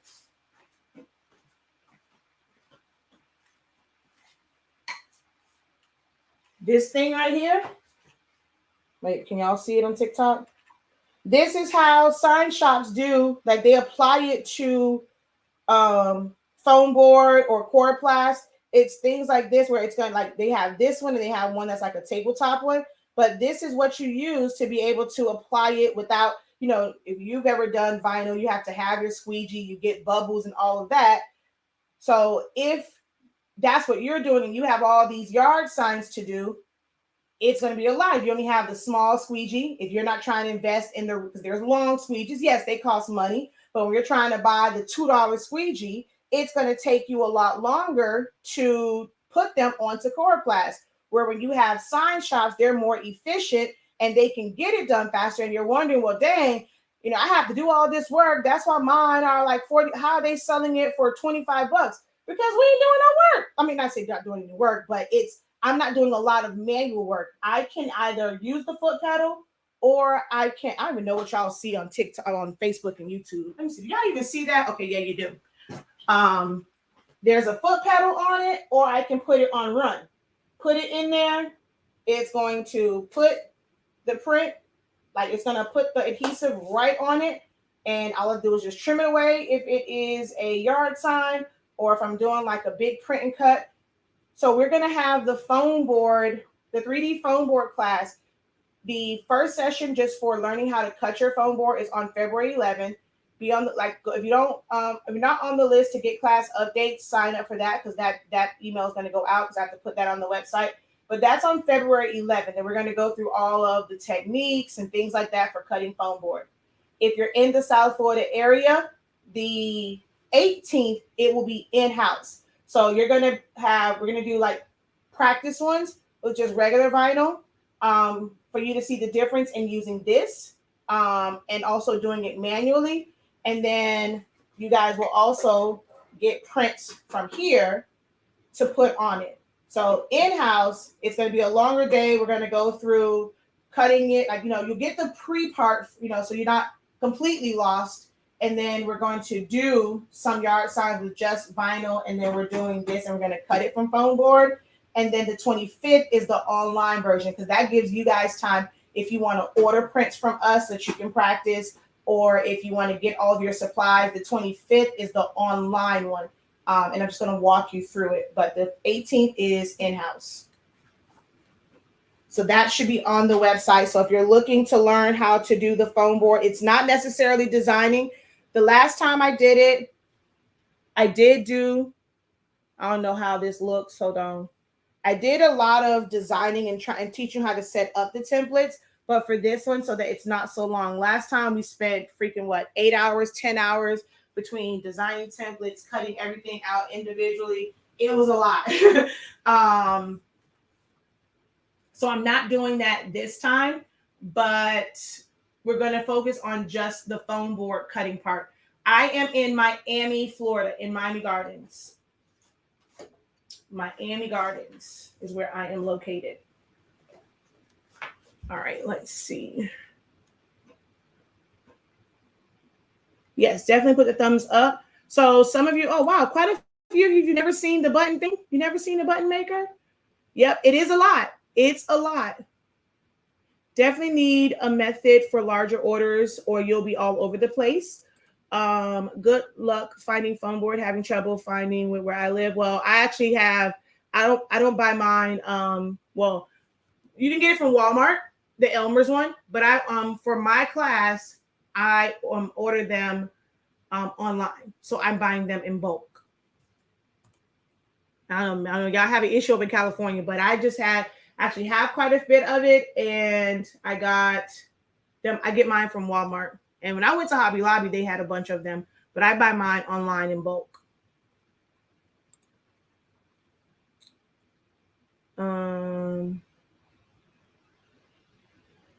Okay, so, all right. I'm going to show you guys how all of this stuff came. So because they are providing it, this was one, yes, item one where I've been doing it for a while. I rarely ever have like too many crazy mess ups. So I'm okay in the way that this particular job is. I'm okay with them bringing me their items, especially since most likely I'm probably going to do DTF transfers. Yeah, I'm probably going to do DTF transfers because I don't want to cut and read all that stuff. I'm just being honest. And it's just going to be cut and press. It's going to be basically pressing it. But I allow them to read it. So they have all of these. It's this. There's a box down here with some other ones in it. So like these are still in the bags and their names and stuff are on them.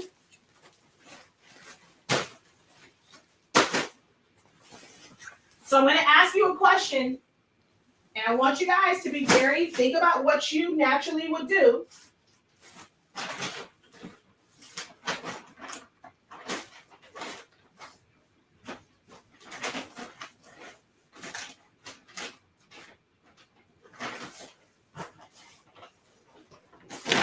And then there's these. I put the other ones in here. I had them in the box.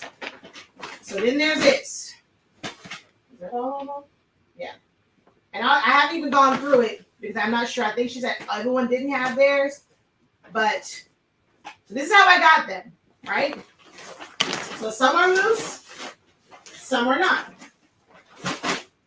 The one thing that they did do, which she already told me, was each one, I don't have to worry about that. Even though their names are on the bags, I don't have to worry because I was not about to worry about whose was who as far as which jacket, whose jacket was who. So, oh, this one has pockets in the front. Huh. So see, this is 50% cotton, 50% polyester. This is what I thought they all would be. Because it's 100%, baby, that's going to bleed. I don't think this felt really, this going to bleed. I'm probably going to, I have a hoodie that, and oh, that's another thing too. Little pro tip. It might seem like it's a waste. Get yourself, even if you order like a 3X one, a 2X one, because you never know how certain things will come out on it. And this is all prime real estate. So even if you don't do it on here, if you have a shirt, a hoodie, like in different colors, and you're using that and you're pressing your designs to it. And it also ends up letting you see, like let's say once something is filled, like you can look at that and be like, dang, maybe the first year you only did enough hoodies or enough designs and you only had half a hoodie done. How cool would that be? Like in a year, man, I did that many designs for hoodies where I've covered this hoodie front, back, top, bottom, or whatever. And then what happens when you go through a hoodie every 6 months, a hoodie every 3 months, because you're doing that many jobs. So if you take shirts or hoodies or something like that, and you're pressing everywhere, just kind of pressing the test, and you'll know like how those vinyls affect or how the design is going to look on those colors. It's great to get them. And if you get an oversized one, it gives you more real estate. Yes, that's going to cost more, but it's going to give you more real estate to test designs on. So that's a pro tip for you. All right. So question, right? Let's see. How do I want to do it? Let's do it based off of numbers. We already did 3, so we're going to be on 6. Actually, no, I want to kind of hear your responses. But I know some of you guys don't want to type out. So you would probably it'll probably be easier to get you to put comments if I tell you to put a number. Because I know some of y'all lazy. I'm not going to type it out how you would do it. Okay. Because I'm trying not to lead you into knowing like the answer. Okay, so I'll just wait. Whoever answers it, and then I'll do the 3 and based off of your answers. Because it's a certain way I want to do this. So just like not thinking about the professor and the answer that I want, right? If it was your order, this is how they came. At what point would you organize the shirt, the hoodies, and the pants? Taking them out of the bags and organizing them. At what point of the process would you do that? What point of the process would you do that? How much is the class for the foam board? It is, oh shoot, I can't look at it on this one. Hold on, let me go and get my notebook because I can't bring up the second screen over here. So answer that question while I go get my notebook, because that one isn't on the site yet. Well, it's on the site, but it's hidden on the site. At what point would you unbag and organize the sets? Okay.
Couldn't find my darn notebook.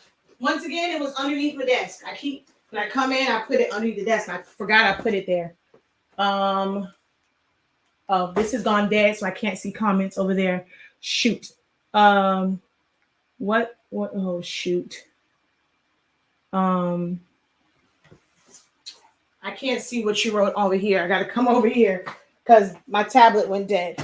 All right, so, what am I charging per shirt? I don't discuss that. I have videos where I've gone over pricing. I do have my creative business program, and we're going over pricing and proper strategies for pricing. These all have different price points based off of whether or not they're going to do DTF, if they're going to do it's a slightly different color. So there's a different price point because this one has a full white underlayment to it. And then the colors on top so that it's brighter versus this one where it is all on the black, but the colors are slightly different. And then of course, if they want the glitter, this costs slightly, like a little bit more than this one, although this doesn't have the white highlight. So it's a little bit different. So there's actually a couple different price points for this. And in my creative business, and or you can watch my other ones where I've broken down how to properly price because there's a lot of different factors in it. So for this one, now if you're already in my student union or if you're in the ink zone, they know that they'll find out the exact cost of this. But on these lives, I don't discuss that. What would you suggest a beginner as far as equipment, printer, please? Oh man, that's a loaded question because it all depends on what you're trying to do. After transfers completed and ready to start pressing, when the order gets to me, I organize by size and ensure everything is accounted for. Okay. I don't need a pricing lesson. I was just wondering how you priced without knowing what method. What do you mean without knowing what method? I give them an option and they choose which price point they want when they're looking at this sample. And there's actually going to end up being a sticker on here so they can see and look for each method, compare them, and they will choose. So wasn't trying to give you a lesson. I'm just saying that I don't discuss that on lives. I don't know which method I'm using because my client has not selected which method they are using. I do this as especially for orders like this, what I do and what we did here was I am providing them a sample of what it looks like.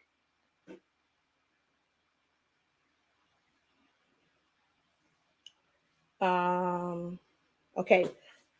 So someone said once they have the transfers, someone else said as soon as they get them in over here. And I'm going to come back to you as far as like as far as getting started. Oh, see, y'all answered. Yay. Okay. I love y'all. Y'all really answered. Okay, wait, I gotta scroll up some. All right, so let's see. I have an order of 100 sweatshirts. I'm only pressing the DTF on them. Sweatshirt is $5 per shirt. Wait. Hold up. You charging them $5 to press the DTF transfer to the shirt? That's what you're charging? Or you're saying the transfer costs $5? I'm confused. Ms. Mariah, you've watched me for too long. I know you're not telling me you're going to do 100 shirts for $5 a shirt. I know that's not what you're telling me. When we've gone over pricing strategies, you can't be telling me that. I need clarification. I'm going to be looking for your name because I need clarification on that one. There is no way you are charging $5. I don't care if it is a DTF transfer. For 100? Lies you tell. Okay, I digress. Okay. So at the beginning, so when you say at the beginning, is that before you do any of this? Or like now, like I've done my samples and then like what's the beginning for you? Someone says after cutting all of the HTV and preparing the DTF. So you would do it after you do your HTV. Okay. Oh, while pressing them. No, we can't do that. We definitely cannot wait. But I mean, I'm glad that you said it because I did ask what would be your natural answer. And to know that that's your natural answer to do it after or while you're pressing. No, we can't do that. That would be the first thing that I do. Before I started cutting, I would review the merch and fabrics to be sure I was using the appropriate process for the prints. Very good. I would do it first, but my OCD, with my OCD, I need to see what I have and that they're all okay. That is the answer that I was looking for. That is one of the main things. I'm glad that you said that. I'm going to tell you why immediately. Just joining, getting ready to start press once all the design work is complete. So just prior to getting ready to press, once all the designs are complete. I'm doing that right now with 15 safety vests I'm working on today. The beginning, so I can make sure I have the correct number of items and I can inspect the products. Yeah, it says Facebook user, but that has to be somebody that has taken one of my classes. And I know Miss Cheryl is, and that's why she answered that way, because that is the most important part of this, especially if they are providing the garments to you. And even if you are ordering them yourself, because you will get things from overseas, I mean, not from overseas, from like if you say Jiffy Shirt, Samar, Afro, I don't care who it is, even if it's like a wholesale place, they have imperfections. They're not checking each one of them because it's made in a major factory. The factory even has a thing where they'll probably box it up and that's all automatic. And the companies are not even inspecting them. So you better inspect them upon arrival. That would be the first thing I would do in case something is missing. After I have my designs ready to press, I'm going to do that first when I set up everything, make sure I have all I need. And we know you're a student of the professor. I would organize and unbag first to ensure everything is the required size. So this right here, like I can't say. So with something like this, you can ensure that it's the required size because these were provided to me. Now, if I was ordering them myself, that would be a little bit different. But this is a different situation than you ordering them because they provided them. So I wouldn't give half a monkey's tail if they were the wrong size because they ain't got ish to do with me. Y'all provided them. But I'm going to tell you something that I do, and I'm actually live for this one, so I don't have to worry about redoing it because I'm going to have it on video. But I'm going to tell you what I do whenever somebody's bringing me something. Meaning before I'm ready to do the job, I got an order for myself the other day. I'm not using items yet. Glad I do that because was missing 4 shirts and 2 sizes were wrong. I organize right before pressing. Once everything is weeded, I place that stack of colors on the corresponding sizes, like if it said mom, dad, etc. Okay. I would start organizing when I'm unbagging them. Organizing, counting, assessing the material sets would be the first step before doing anything.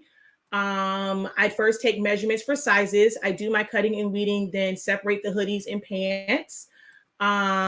Depending on the size of the prints, are all of the prints going to be the same size? What type of prints are you using? Came in a little late. So yes, whenever I'm doing bulk orders, and by bulk, I'm not talking about pricing for bulk, meaning the work that I have to do.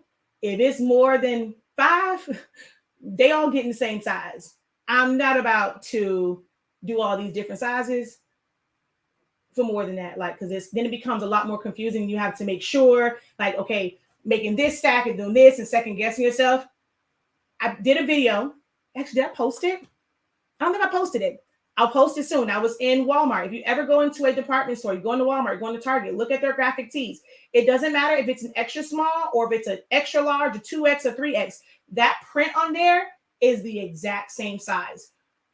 I'm not going to say we. I'll say we for me in the past. But most of you guys, because you are crafters, you think about sizing it up, sizing each design based off of, oh, I want it to look great on this. And you're thinking that that's what you have to do. You know, you want your custom to be 100% satisfied. Now, that is a part of, custom. And that is a benefit of you being someone that can hand make them and they're not being made, they're not being mass produced and not being made by machinery and stuff, is that you can customize it to where it takes up about the same amount of real estate on each shirt. But the problem is, y'all do not price for the fact that you are creating 3, 4, 5, 6 different size of transfers. And now that's more work because you want to go through, you want to make sure that this compared to having them all be one size, and it don't matter, you just go and press. So you can do that if you really are OCD and you're just like, that's just you. You want them to take up the same amount of real estate. You can create several different sizes based off of that little weird chart they tell y'all, 11 by 11, 10 by 10, 8 by 8, 9 by, if you want to do that. But also charge that because you're going to put more work on yourself. So the problem with most of you, when you're doing that, you want this to be this wonderful experience. You guys are giving them more than like they actually care about. Like, you're not charging enough and you're trying to give them this world-class experience for a Metro bus price. Like, I'm being totally honest. So if you're going to do it that way and it's truly customized and you're customizing it to their sizes, make sure that you are charging custom prices. This would allow me to determine what printing process is most appropriate before printing any image, so I can size and print appropriate sizes per garment size. Oh my gosh. No, Miss Berna Lee. When I first get the items, well, that was a loaded question. I inspect products, then put them in the basket, then design, prep, etc. She says, I'll be right beside you. Okay, so whenever anyone brings me anything, here's what I do. I record it. So now this is going to be me doing that process for opening it up and making sure so that if something was wrong, it's not going to be, oh, I gave it to you. It didn't have no hole or it didn't have no stain on it. And you waited a really long time or you have no evidence of it. So for me, whenever I get something like this, I open it and I open it on camera. That's just like if any of you guys ever return chips for us, anything like that, just so I can see it, we go over there and we record each one of them. I will upload it. I don't know if I should give y'all that tip. No, you got to join my creative business or even the t-shirt roadmap, and I'll tell you how I send it to them. But this is going to be my inspection of that. All right. That's why it took me forever to do it, because I was doing all that other stuff. And this is just kind of this part right here. I don't have to worry about sizing. I sized it for this. I can look at sizing and all that after the fact and kind of figure out what's going to be my ideal size. This is just a small piece of it. It's still going to be the same design. It's going to be scaled to the right size. So I don't care about this. I can do this, whatever. I was already prepping to do this. They actually brought these to me earlier. I wasn't supposed to get these until today. They brought them yesterday. So I wasn't quite prepared to it, and I was already going to do this. So now, this is why we're doing this part now as far as prepping for a large order, because this is my recording process for this.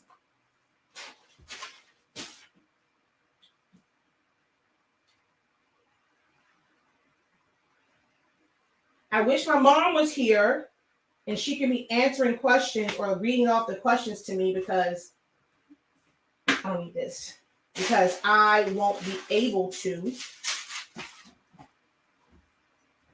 Okay, so here's the next question, right? So these have a top and the bottom with someone's name on it. Would you put, like, just kind of have, so someone said by size. These all have names in them because they belong to the specific cheerleaders. Would you put them in order where it's the set together? So you would, okay, wait, how do we do this? Option A is sort them per set, meaning the top goes with the bottom so that when you press them, it stays together. They're set. And you can either put it back in the bag, fold it up, or whatever. Or would you do B, stack all of the hoodies, stack all of the pants? So A is each set, hoodie and pants, based off of that person's, in this case, they have names in them. So sets, or all hoodies, all pants. So A or B, which one would you do? A or B?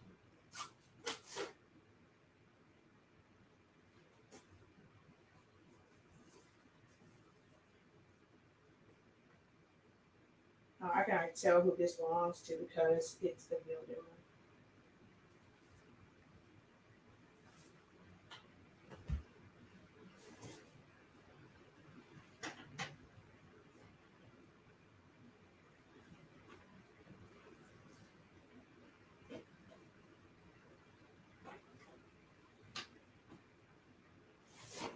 I'm doing something right now because I'm waiting for y'all to answer, but then I'm going to actually do it the way that I'm going to do it. But I'm not going to show it because I want y'all to answer first. So right now, I'm just checking these.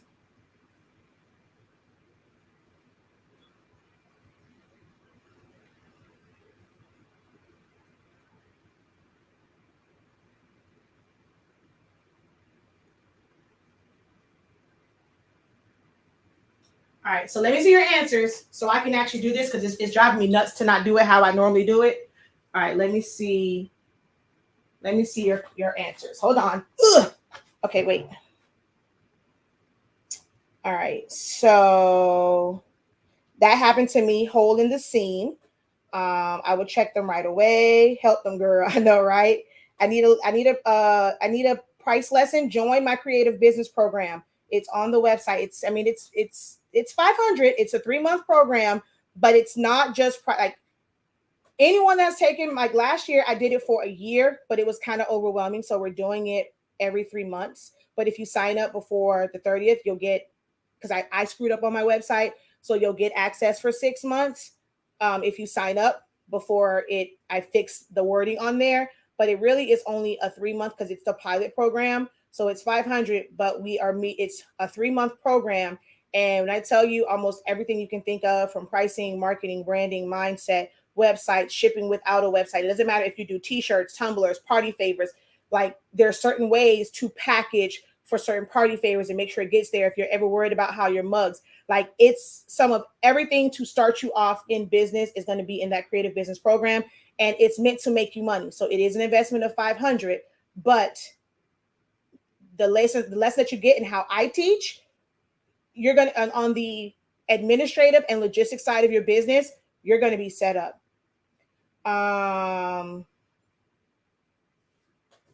She may have a hobby. Maybe it's definitely a hobby. For $5, it's definitely a hobby.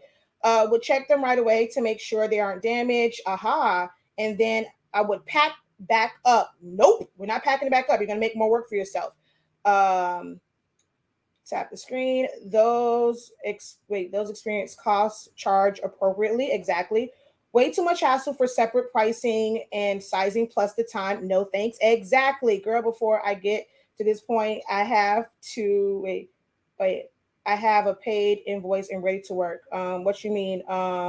Well, you don't know the circumstances of this particular order, so I get what you're saying, and most times it would. And there's nothing that says that there wasn't a deposit paid for this. So don't assume that this wasn't paid for, because there's a difference between an invoice, and so I know the work that it takes for it. So there is a deposit that is paid for this prep work.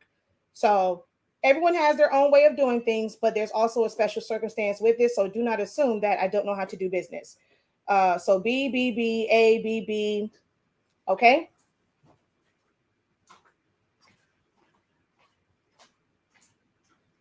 All right. So B, because they have the names on them. I would do option B. We do B first and then A. Okay. So here's the thing with this, right? This is where this is a unique situation. If you were ordering these and they just had specific sizes and they said, okay, I needed 10 small, 10 extra large, 10 extra, whatever it is, like whatever the size was, right? And you were ordering them. You can you can go and put them based off of how many you need for each size and then go and press them. And guess what? That's on them. Well, it's still going to be on them to sort them out. As far as this is for this cheerleader, this is for that. So you're not going to have to worry about that. Whatever they have ordered, they're ordering a certain number of them. You gonna press them. Y'all figure that ish out when you get it. So here's what's unique about this one. And if when you are allowing someone to give you garments, especially if they have labeled them already, because for them they wanted to know who actually turned their stuff in. This right here is an extra fee, because I now have to make sure, like when it comes to like separating them out and like making sure this is with that, whatever. Now, when I press them and I give it to them, I'm not going to care about them being paired together. That ain't what I got paid for. I'm going to press these, and when y'all get them on your dime in your time, you can separate them and go through the tags and figure out who, what, when, where, how, who.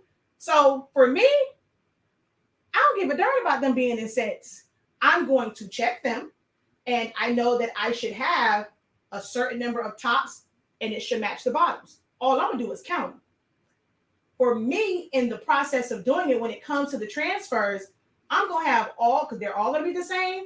I'm about to press all of these hoodies, and I'm gonna have my assembly line, and it's there and pressed. Because if I go from hoodie to pants, how you will adjust them and like in your processes, and let's say if you have the stack of transfers, the big ones versus the small ones, you're going to be going back and forth, back and forth, back and forth, back and forth, back and forth, back and forth. Y'all are not going to y'all are not putting that in your pricing. So you're not about to make me do overtime work for regular pay. So I don't give a good googly moogly about the order that they are in. That ain't my responsibility. That ain't my concern. So I'm going to stack, as I inspect these, I'm going to stack them.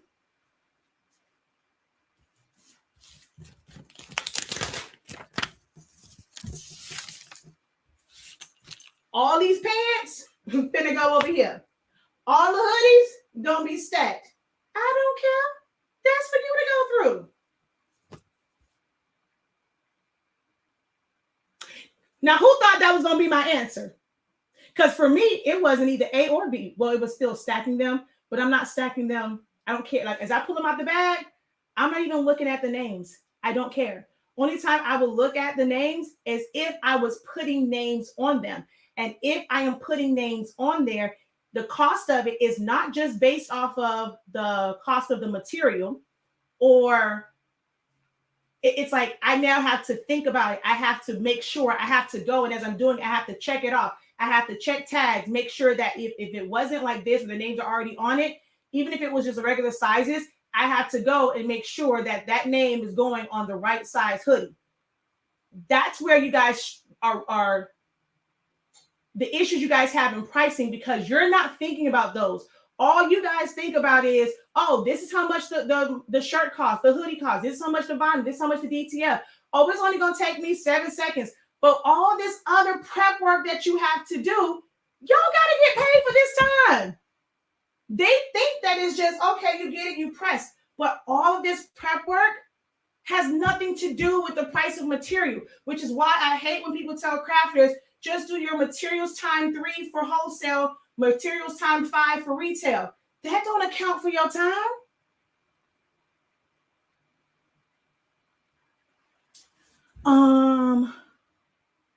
Let's see. Yes, ma'am. I'm quite sure Amazon or wholesale don't sort the packages from A to B. When I was in track and field, they didn't care. You just grab your stuff and check counts. Exactly. I did. That's why I said all the hoodies. Yes, you've been in my classes, so I agree. Y'all can sort that on your own. Exactly. Now I don't charge extra for that part. That's a gem right there. Yes. Yep, I have 15 shirts, same design on front and back, but names, but names, same design on the front, but names on the back. I hope you charge extra for that. So if it has a name that goes on it, how do you determine who's who? So with these particular ones, they've already gone in and they have put their names on the inside. I put my phone on do not disturb. Why is it ringing? So they have their names on the tags. So that would make it more work for me, because once you have the name, like if you were doing it, you would have to make sure, like that's when you would have to kind of put the names with it, or put the names in a certain order. You got to go through extra work to put the hoodies in a certain order, or you're going to go and every time you're going to check the name, go find it over there. You're giving yourself more work. But now let's say if it wasn't ones they gave to me and they just gave me standard sizes, if I know that names 1 through 5 are the small, names 5 through 7 are the mediums, 8 through 12 are the largest, it doesn't matter if it's a name on the inside. I'm going to take all the small names, and once I do all of that, they're all smalls. I'm just going to put the name on them. They can figure it out. But in this case, if I had to do names, because they're providing them to me and they're labeled, that is more work that I would have to do. That is an additional charge.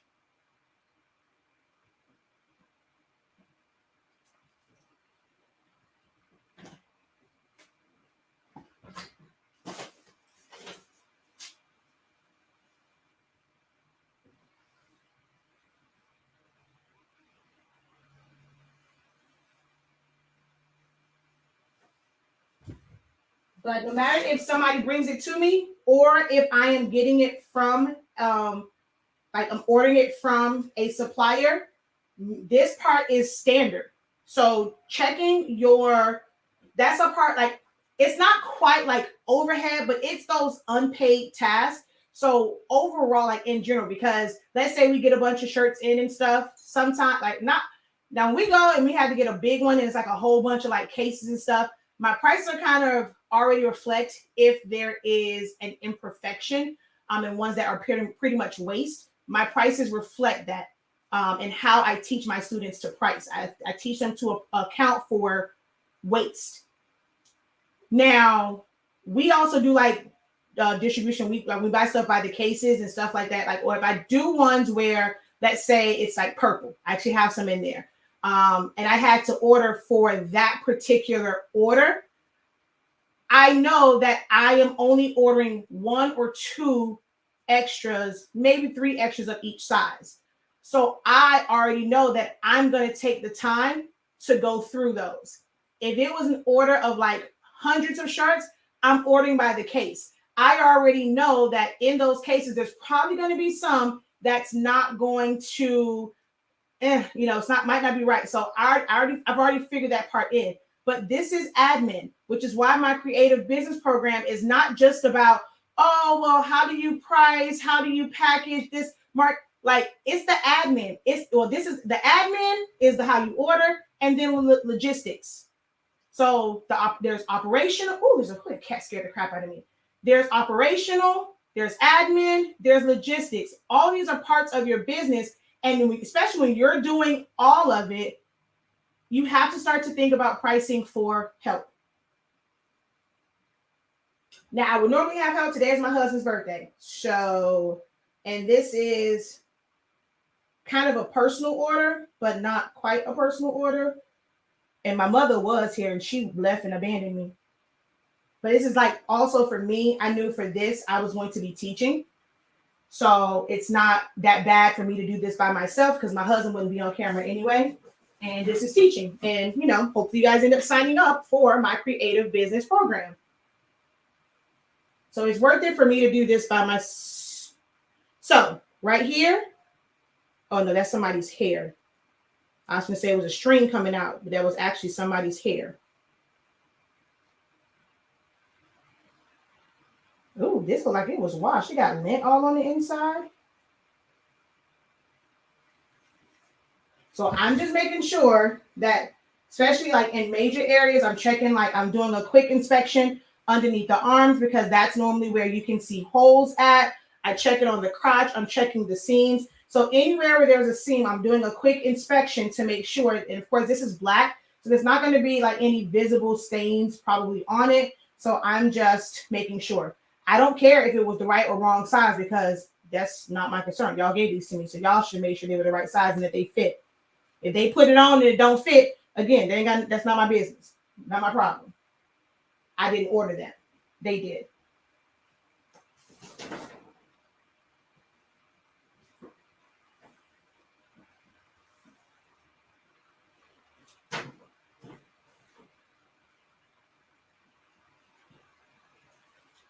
And if you are just joining, if you watch the playback of this, for anyone that is concerned, I talked about the fact that there is a starting price.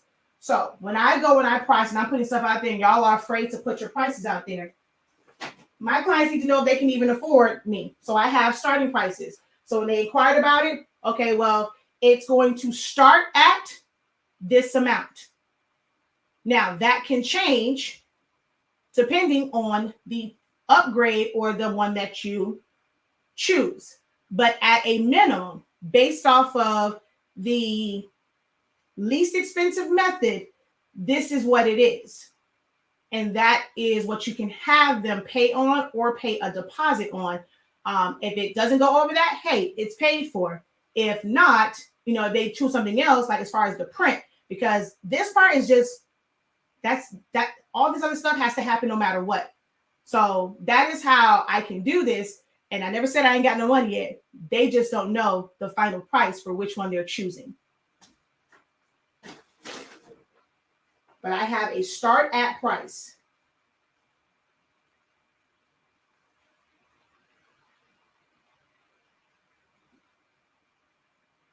It's, it's a lot of people that says, oh, I'm not working on nothing until I get paid. Da, da, da, da. It all depends on also how your business is set up. Because most companies, you work off of POs. You're going to take that order, and for a lot of them, they don't get paid until after it's there. Even think about how everyone tells you about get a net 30, net 60. That company is giving you that, and you technically have not paid for it. Now, I know for us, we think, well, I want to get my money up front. That's not always the case. Because when you want to have business credit and you want to have net 30 and net 60s and all those different accounts, you are wanting them to give you this product, yet you have not paid it. When you pay stuff on a credit card, you have not paid it, but you want them to. So there's X's and O's and certain things like that, like when you're using a credit card, but like for the net 30, like it's not like, and there are companies where you're going to end up getting a purchase order. And they will, like, when we had, like, we work at the arena and they're making like the shirts for the seats. Even when it comes to like my husband, we work there, and like the cups and stuff like that, they end up making it, and then they have to pay out those bills on a certain day. So we kind of have this thing as crafters, and you'll hear people say, oh, well, I need to be paid up front. And that's why sometimes customers are like that.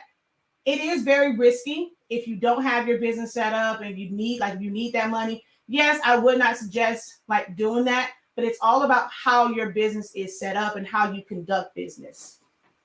Because in big companies, they have purchase orders. They're producing things before things are paid in full. I've done contracts with schools, and I have to wait, which kind of sucks when you do those. And you have to wait for that check to clear with, like, especially if something had to go through, like, where there's like the regions or school boards and stuff like that. You have to wait for them to submit it and do this, that, and the third. So it takes you some time. You have to, those are ones where you don't just do that for anyone, but you do that with certain customers.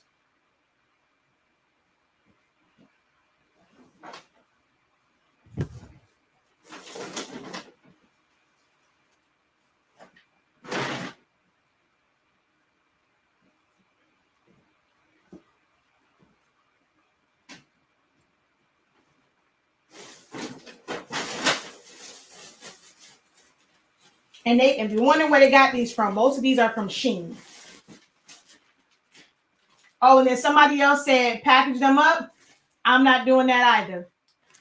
They came all nice like this. I'm going to pack these up. They're going to go in a little bag. Now, when they separate them, or the cheerleader wants to have her bag and put it back in there, I'm not going through folding these back up and putting them in this bag.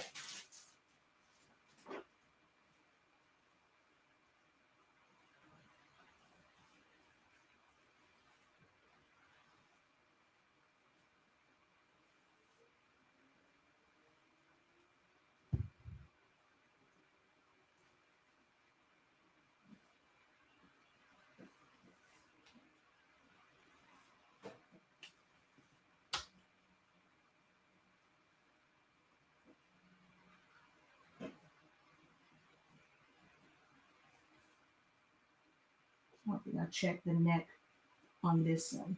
I checked the back of it. I didn't check the front.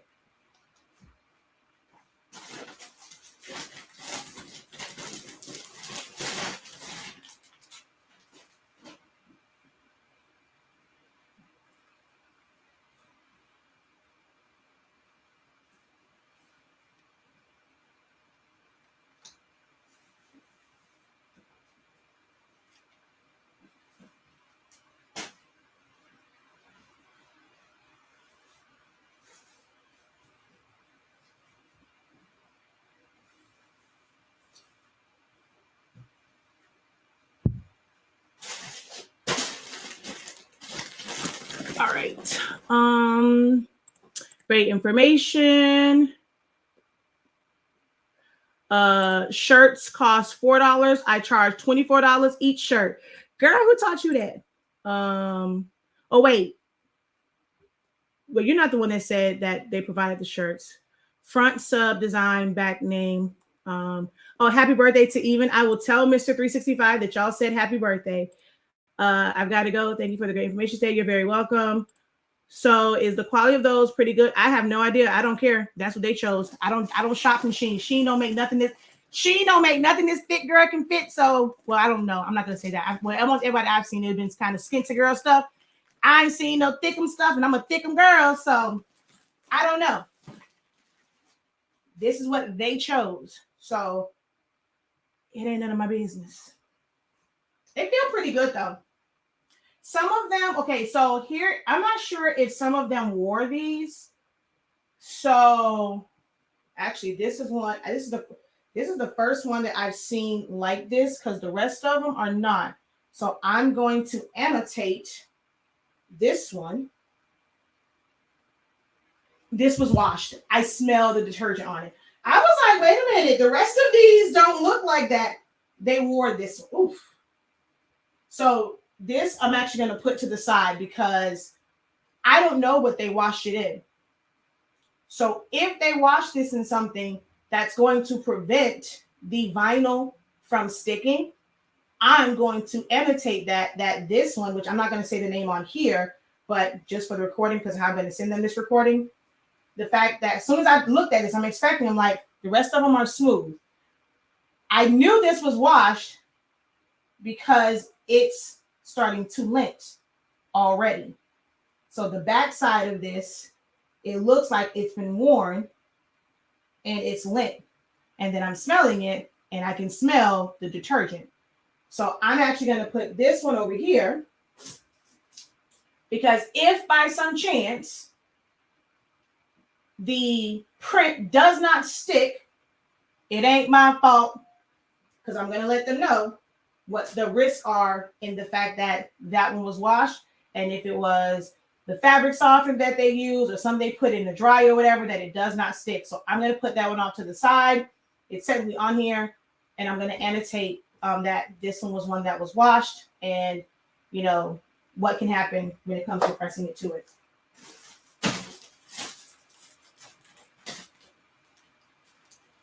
This is why we inspect them and record it.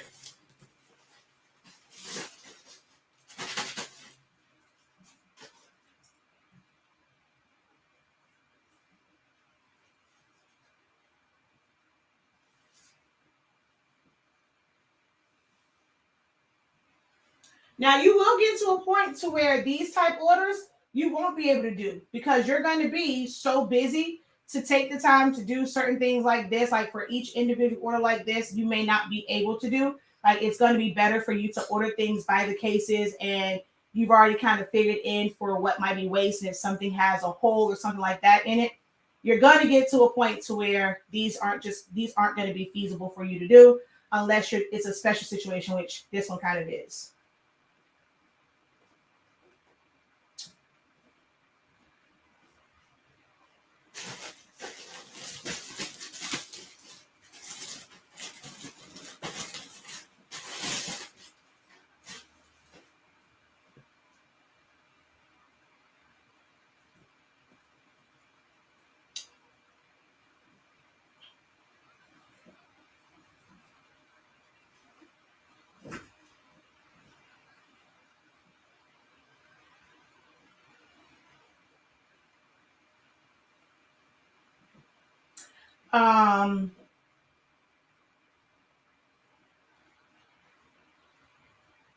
Oh, that's interesting. See, these are they all have different ones, and it's probably because Shein made for skin tip folk. So this one's a little bit bigger, and it has splits on the side. I actually like this one though. For somebody who's body conscious, I actually like that top because it has the splits on the side.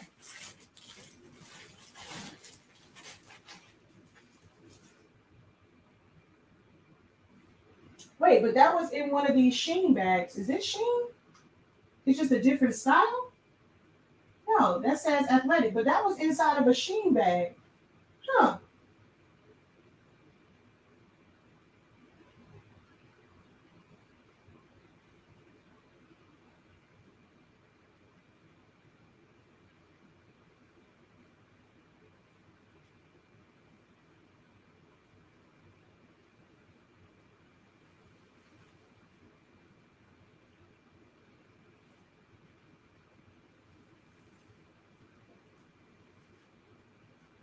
I have 4 more.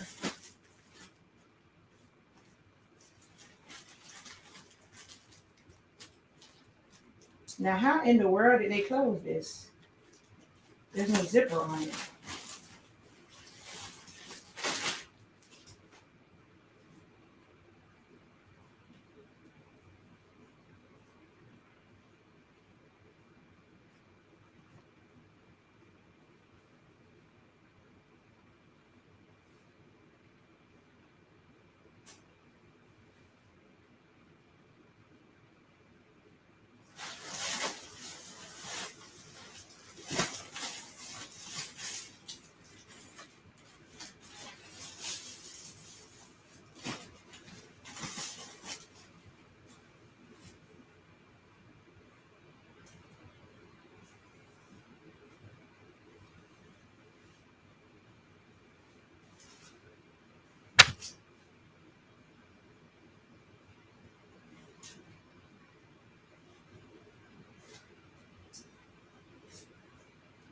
Oh, you know what I didn't check on these? Oh no, the names. I would say I forgot to check and see if they actually put the names, but I actually did not care because that was on them to label the names.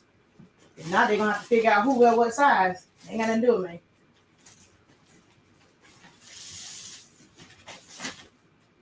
This is another one that was worn. I can see the lint on it and the hair that's on it. So this one was worn.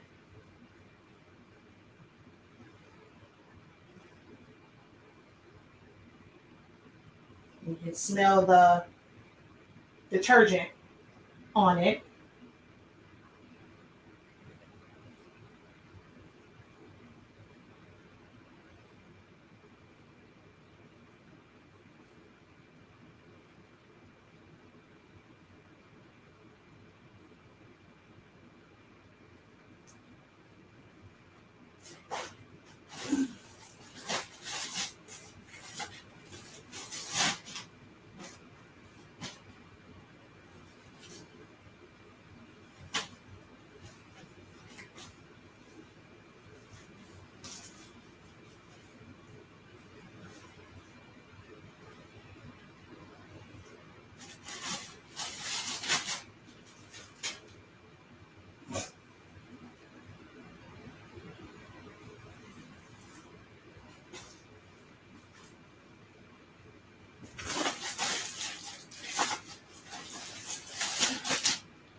All right.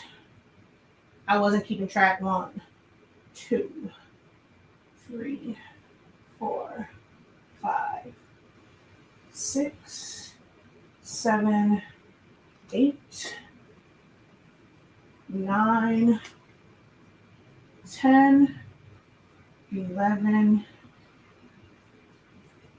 12, 13, 14, 15, 16, 17. So there's only 18 out of the 22 that's supposed to be here. Okay, so now next pop quiz. You work in a small space in your house. You got your little craft corner. You know, you might have a whole craft room. Don't know if you got a lot of space. So now you have gone and you separated these. You counted them out. 3, 4, 5, 6, 7, 8, 9, 10, 11, 12, 13, 14, 15, 16. Wait, did I say 18?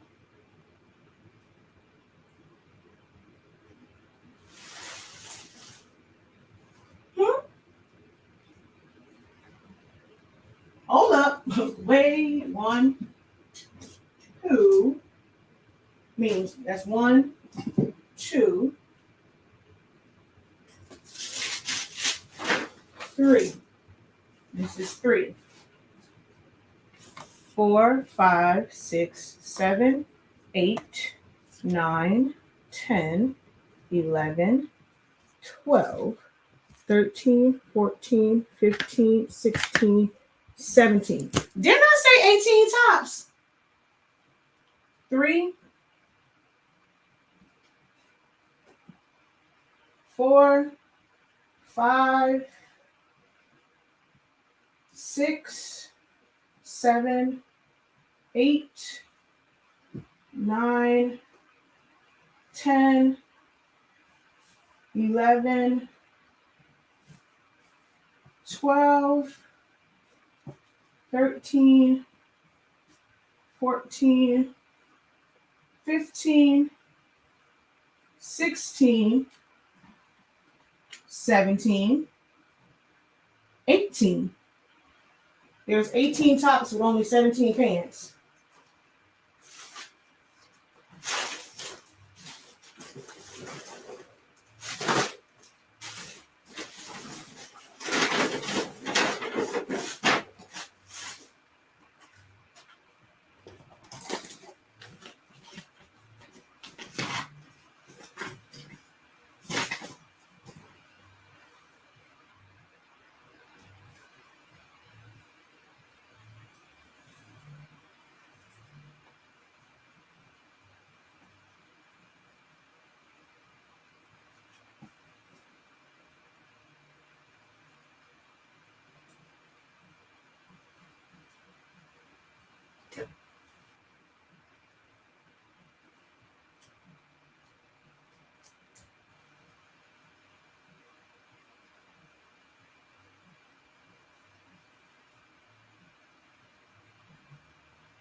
This has no name on it, but it's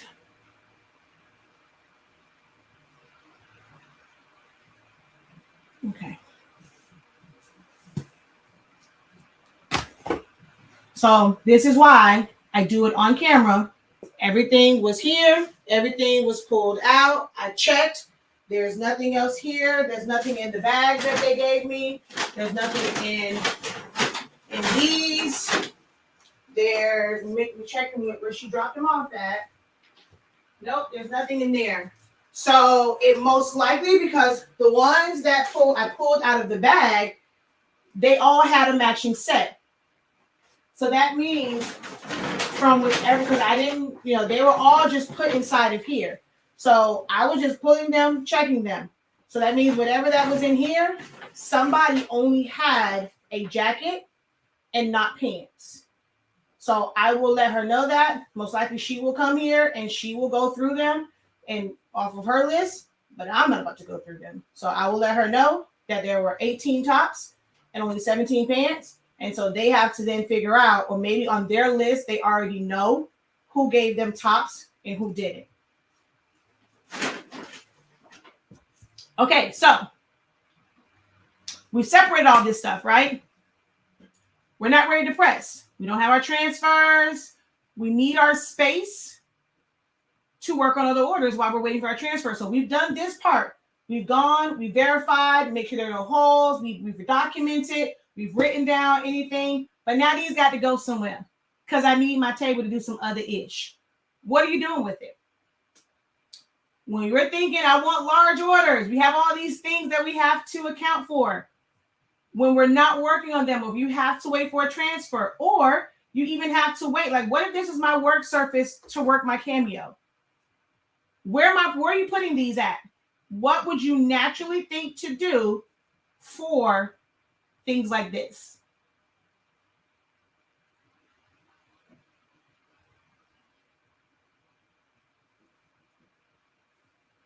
Where the heck my mouse went? Oh. Oh, they have a Sheen Plus. Oh, okay. I might check them out. Because baby, they need Plus. They can't deal with Sheen. Sheen sounds skinty to me. Oh,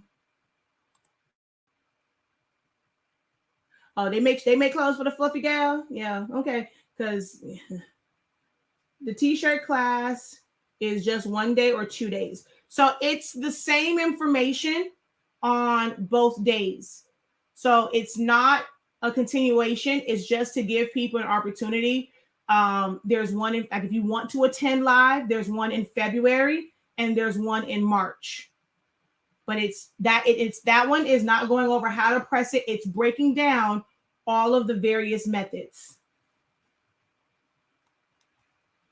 Yes, the names were on the bags, but some of them were in this bag without individual bags. 15 hoodie. Yeah, it was that one. There was a 3 over there. So yeah, like Jesse said, hey, just say it was 18. Keep an extra empty tote. Okay, so only one person answered what they would do with it. So they're going to put it in a tote. I can't see over there. I don't have my glasses. So let me come over here and see what you guys are saying. So, she said, yes, for the skinty folks. Exactly.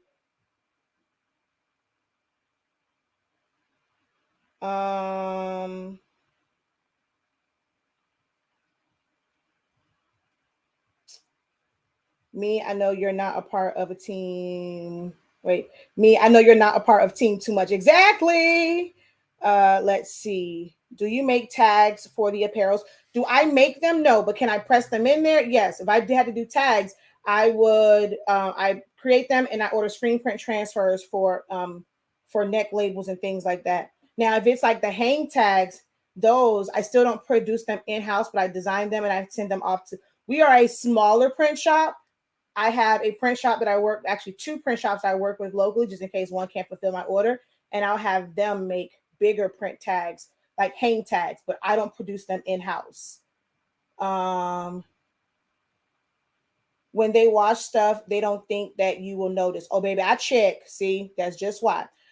These are due Wednesday. I have a staging area in a separate bedroom. So you have one. Luckily, you have a separate bedroom. For those that don't, what did you do? What do you do? So covered in my garage. Okay, I will put them on one of my tables until I'm ready, or in a tote. Okay. So I mean, if you have an extra table and you know that for sure you're not going to use them, if it's so. Some people don't, we're working at home. And I used to have that mindset. Look, I have a business that I operate from my house.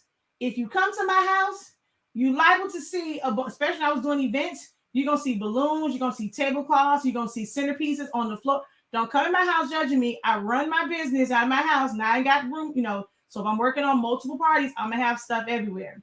So some people have an issue that, they want, if they think they're going to have guests over, they don't want to make it seem like their house is cluttered by having stuff all over the place. So the thing with putting it on the table is you're putting yourself at risk. Yes, you've done all this work to check everything and make sure that it is, checking everything. Leaving them in an open space where traffic will go, or, you know, let's say something bumps up against it. You take a very big risk in something. It might just be the top one, but you still take a risk. So if you have somewhere to make sure that they are secured away and away from anything else. So it doesn't matter if it's a tote, if it is a large garbage. I would prefer a large trash bag because you can close that up and make sure that even if something spills on it, it's not going to get through it. So although a tote, well, if it's one that you can close and you can stack it, then yes, I would highly recommend that, because you can push it off to the side. But something where it can be closed off or covered is ideal, especially with the fact that they have provided these to you and you don't have any extras. So you want to make sure that there's no chance of something wasting on it, spilling on it, especially if you're like me. I have a 4-year-old who's nosy as crap. So if we were still at home, I would make sure that this wasn't somewhere where he's going to take a marker to it and think, "Ooh, black chalkboard," you know, and try and write on it. So something that is closed, if it's a big tote, or you know, if you want to just use trash bags, but definitely protect them. Okay. See, a tote or a large trash bag and label it. Yes, Ms. Johnson. Or if you have a cat or a dog, exactly. So you don't want to leave that out. Correct. Empty containers that go underneath my table. Good job. I'm loving these answers. So on that part of it, a lot of you guys are ahead of the 8 ball because some people don't think to do that. So someone says, I would put them on chairs. You take, like, you've done all this work to check. So what if something happens between the time that you've checked them and it is time for you to actually press them? So I like to protect things like this because it's such a large order. For me, I'm putting all this in a bag. This a lot. So I'm just going to put it inside of a bag. But we do have like bins. So let's say if I'm working on like a bunch of different orders, we have open bins and I can like go, let me see. I won't be able to take y'all. I can take y'all, but I can't take y'all because the camera's connected there. But like in our inventory room, there are these open totes. So I can go through, I can pull the shirt for an order. I can put it inside another like smaller bin. Let's say if it's a certain color vinyl, I can pull that vinyl, whether it is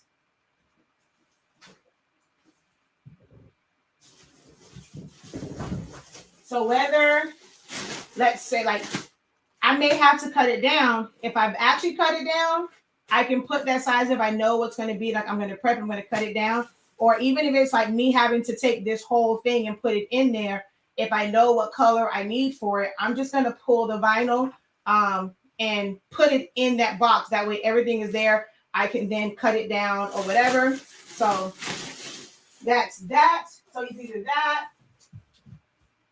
My vinyl is by the rolls. One of these days we'll have space so I can have them on the wall. But so even though this is not my house, this is headquarters. So in all of these is all supplies. Under that shelf down there is all of my adhesive vinyl rolls. So under there is all of these. Up here, it's office supplies, ink, and stuff like that. More parchment paper.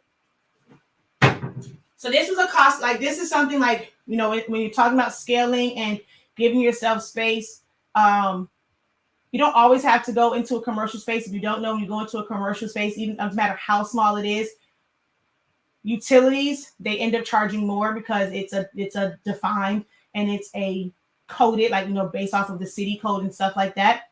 It is a commercial space. So when you're going into there, you're going to pay more for your water, your lights, your internet, and your cable. I used to work for DirecTV. This is another joy of who I am, right? Like, and you guys learning from me. I don't have a lot of surface stuff that I just talk about. I know that every job that I've had, from working and interning at 99 Jams and understanding radio ads and marketing, installing home security systems for Brinks and looking at contracts, being in the military, and like that's how I get my technical side. Working for American Airlines Arena and seeing how warehouses work and how, like, I was a stand lead, so I was like the manager of that stand. So knowing how to do inventory, how to calculate for your wastage and stuff like that. Like these are all experiences that I have where I've had these in jobs, and it's like a lot of that stuff is the same exact stuff that you're going to need for this, accounting for things that are damaged and that you're not going to be able to use. Now you might be able to use it for like test stuff, but that doesn't make you money. So with that experience, I was the operations manager for a coffee company. So understanding HR and human resources, and with the invoices, this is how I know that we've ordered stuff from whether it's like Restaurant Depot or like with our cookie company. Like they go and they bring us those items, and then we end up having to pay that. So that's where my teaching comes from when I'm teaching you about business, is I've actually worked in each of these industries. I thank God for the experience in those, because it has set me up to teach this way, where most people don't teach you about these things because they've never experienced it. Never, ever, ever have they experienced it. So when I worked for DirecTV, even if it's a commercial space, I worked on the commercial side, and sometimes we had to help out like on the residential side. I'm looking at these prices like, oh, hot damn. And then depending on how your business, like what type of building it is and how many eyes can see it. So if they came in here, now we still have bedrooms in here, so they would probably think, okay, it's just a home-based business, but not just a full-on business. Like they come when the text went out, let's say if it was technically like a house, but you can tell that it's like literally all business, they'll end up like a residential tech went out, they'll call it in and say, no, this is not why. One, the same tech can install it, but their fee is different when it's a residential versus a business. So you can have someone, you'll call and you want to get internet, you want to get, TV cable and all that stuff. And if your setup shows that it's a business and you're already set up, that tech would call it back in and say, hey, this isn't a residence. This is actually a business. And they'll go and they'll tell you that. They'll tell the customer they're gonna cancel it on the residential side, and they have to speak to a rep on the commercial side. Now they're either going to get that commercial package, or that tech is going to leave. But he's not going to do that because it's more money for him. Even though it can be the exact same setup, it's more money for him to set that up under a commercial account than a residential account. That's a little tip for y'all. Okay, I mean that's a little insider thing. And then also on the pricing. Now, pricing for something like DirecTV or cable, if it is a home, it's not going to be, it's not going, like, let's say your TV is not going to be shown to the public. Like, this is just for you. The pricing is still a little bit higher than residential, but you get access to pretty much all the channels. It's like a regular package, regular channels. Like you get all your cable channels. You can watch your Lifetime, this, that, and the third, because, hey, you're home, you're working from it, it's just you. Now, if it's something where they can tell you service the public, so let's say like a nail salon, your clients are in there, a hair salon, and they're able to watch that and they are public, that's no longer private viewership. It's a different price and you're limited on channels. You have you can have a package that's really low and you're going to get the basic of the basic channels. And then all the other channels is not like when you do residential, okay, you get 200 channels, 100 channels. You have to select certain ones. And then if it's like an office space, like a true office space, even though that's technically still private, like it's not really open to the public, it's just for you and your staff, but because it's a full-on commercial, that's a different price point.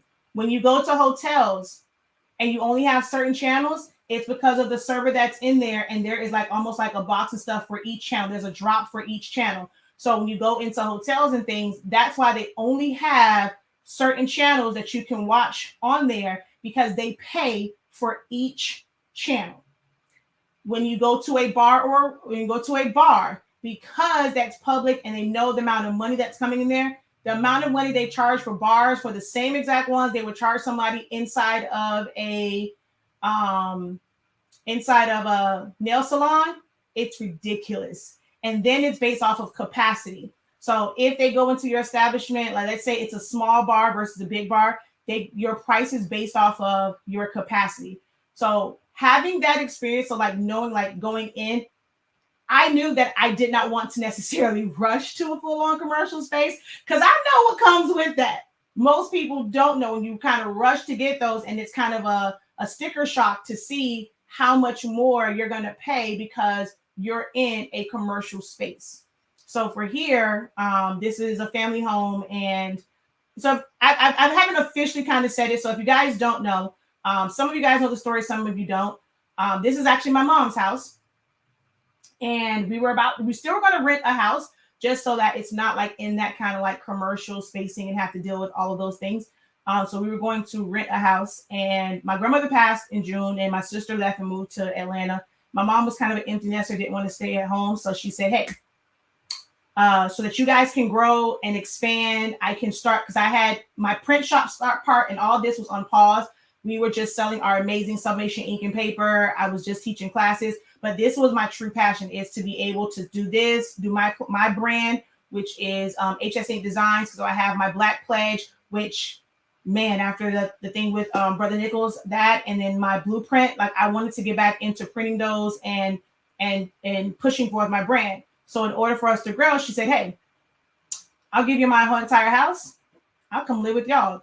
She wants to be near her grandkids anyway. She loves being there with my kids. My kids love having her there. It's great to have an extra hand, help with homework, like when I'm here late nights. So this is technically still a house, but when you guys get to come here for the foam board class, you're going to see like this room has all the equipment. The room out there has all of the ink, the paper, and all that. I have my office, and then we have the inventory room with walls of bins for shirts, tumblers, mugs. Like it's literally set up like it's great in here.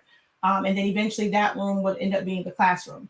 So in here, for storage purposes, everything has something in it. So that has all of my vinyl and stuff down there. And it just worked out better because it gives you a good stepping stone to grow and to get your feet wet, to understand all these before you, like let's say you don't have the clientele and you go and you invest in these spaces. So now you have additional bills and you don't have the revenue to cover it. So if you're ever able to, if you can end up getting like, an apartment, make sure, of course, you get your, when it comes like to the renter's insurance and your business insurance. So we end up transferring everything here. Our business, all of our equipment is covered, not just under the homeowner's insurance here. We have business insurance that covers like the property insurance that covers everything that is in here. So those are just, again, most people don't talk about that. That's another thing that we're going to go over. Everyone may not be ready for it, but even if you just have a little bit of equipment, if you don't have that notated on your homeowner's insurance or your renter's insurance, you want to carry a little bit of personal, like business property, or it's still going to call it personal property insurance, because most people think that regular business insurance covers your property, and it doesn't. It's just liability in case you get sued, workers' comp. Like if you go on a job and you get hurt, like you have to carry, some places require you to carry a half a mil, some people require you to carry a mil, some people 3 mil of insurance. You're not paying that. It's only like a couple of bucks or whatever, but you have to have that insurance, and that is not going to cover anything property-wise. So all of you guys who are investing in all of these $700 printers, $1,000 printers, this and the third, my cousin just posted a picture, it was a video. There was an apartment building and the whole thing went up in flames. So even if it was like contained to one, if there's water damage in all the other subsequent apartments, or if it's like on the top and all the water is coming down and they work out of their home, if even with the renter's insurance, some of them won't cover business stuff. So you should be carrying, even in startup, look at getting personal or business property insurance for the machines that you have, especially if this is your bread and butter. Because if something happens, your homeowner's insurance and your renter's insurance will not cover it. This is something else, and going over different companies and what you need to look for. Even when you're getting insurance for yourself, there's a different cost for employees versus owner's coverage. So we pay extra for owner's coverage. These are things that you're going to learn in my creative business program.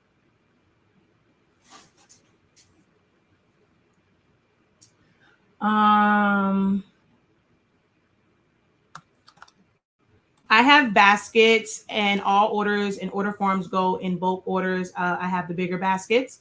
Yes, that's me. I pull the shirt, tool, order from a ribbon, everything in a basket. If something needs to be ordered, I put that in an order form versus not ordered. Yes, Charlotte, girl, we just got to get you good. Let me see, Charlotte, you be doing the damn thing. And for you to do all of this and you have the right mind, but we got to work on these prices, boo. Charlie, we got to work on these prices, because everything else, like you're there. It's the fear of people telling you, no, I don't want to pay it because of the price. Babe, we got to work on that. We got to work on that. 6-year lease. Yes, some of them you have to, like when you go into it, like with the home, like you can go and not have to have a long-term lease. When you go into commercial spaces, it's extended leases, and you're kind of stuck in that. You know, for most homes, it's year to year. You resign your lease. When you're going commercial spaces, you're locked in for a much longer lease term. It's just my husband and I layer my table with butcher paper on the bottom, then place them on my table and put butcher paper on top. Well, butcher paper should, if something falls and gets wet, it's shown up to go through. Butcher paper really doesn't protect it. Just consider getting large trash bags. I know, sis. I know. I need an admin at this point. No way. I can't wait. No way. I can't pay them. And I have 12 orders due next week. Math, not mathing. Exactly. I don't know what y'all said over there, but I got to put this stuff in the bag. But I'm actually done with this.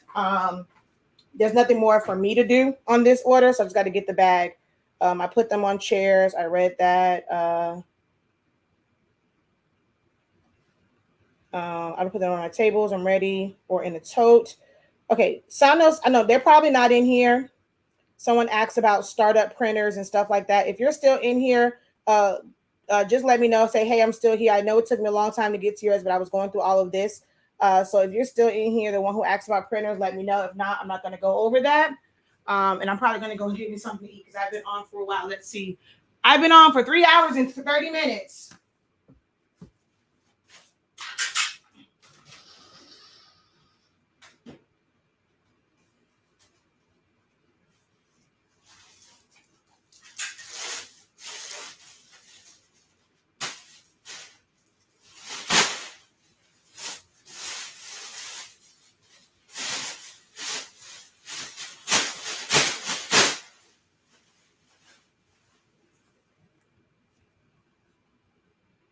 I cannot see worth the darn. Dang it, I can't see nothing.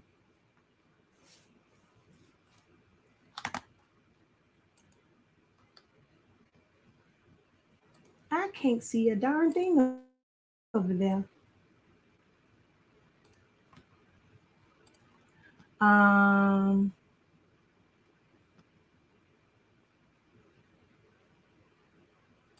Did you get your coffee I sent a few minutes ago? You sent me something. I actually got a coffee this morning, but you sent me something for a coffee. Oh, Miss Dawn. Are you coming back live later today or tomorrow?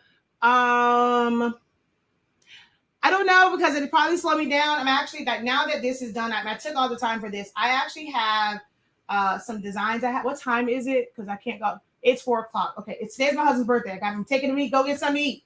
So I'm going to finish the designs for these posters. I most likely will not be live for that one because I just need to hurry up and get those done. At first, I wasn't going to work on, but I got to get this stuff done. I have way too many orders to do, and I low-key, I didn't forget that it was his birthday, but when I was making out my plans about how many hours, I forgot. So I was thinking about his birthday, but at the same time, not as far as how long I was going to be in the office. And had I really thought about it, I would have got here earlier, but I didn't. So I'm going to have to come in tomorrow because I actually have quite a few things to do. Like I said, as soon as I said, oh, Shakia's back doing print stuff. Oh, they're calling in because I've actually been on a hiatus. Like, don't call me. Nope, go to somebody else.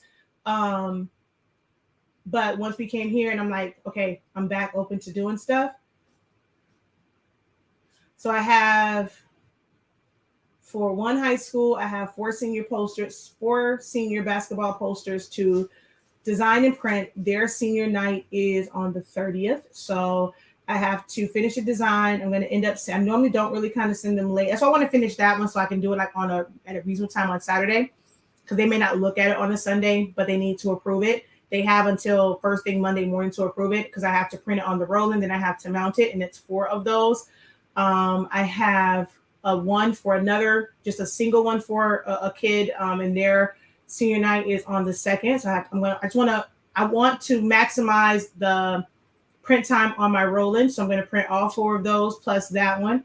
I also have 2 business and that one I have to contour cut. So that's going to be me printing it out and then I have to cut it with foam board. So there's 2 of that. So on the roll-in I have 5, 6, 7. And And then I have a business yard sign to do on the roll-in and a set of 50 stickers. So I'm going to end up printing a lot of rolling stuff, but I don't want to just send it to print because how it works with the heating element. Like I'd rather just let it go and that it's printing those. So I won't send those to print until I have all of them, and I'll just send them all to print. That I can get the print job done and then shut it down. I shut my rolling off and I don't have issues.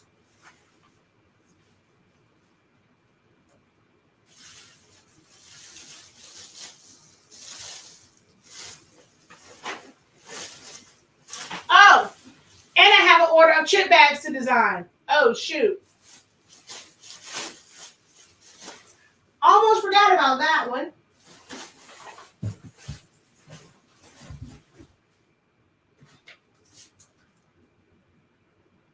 So, yeah, I don't know if I'll be back because I got to work. And this sometimes can be a distraction. Yeah, I got to work.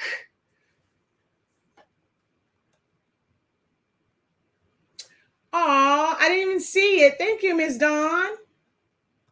I will definitely tell him happy birthday from the Anderson family. We are now the same age for a few months, and then I'll be older than him again.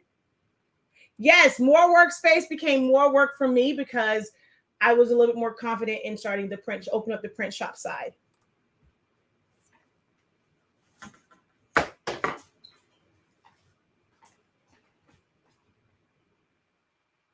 Okay, hold on. I can't see. I love to hear about startup printers. We're hoping to branch out to white ink printers, but clueless.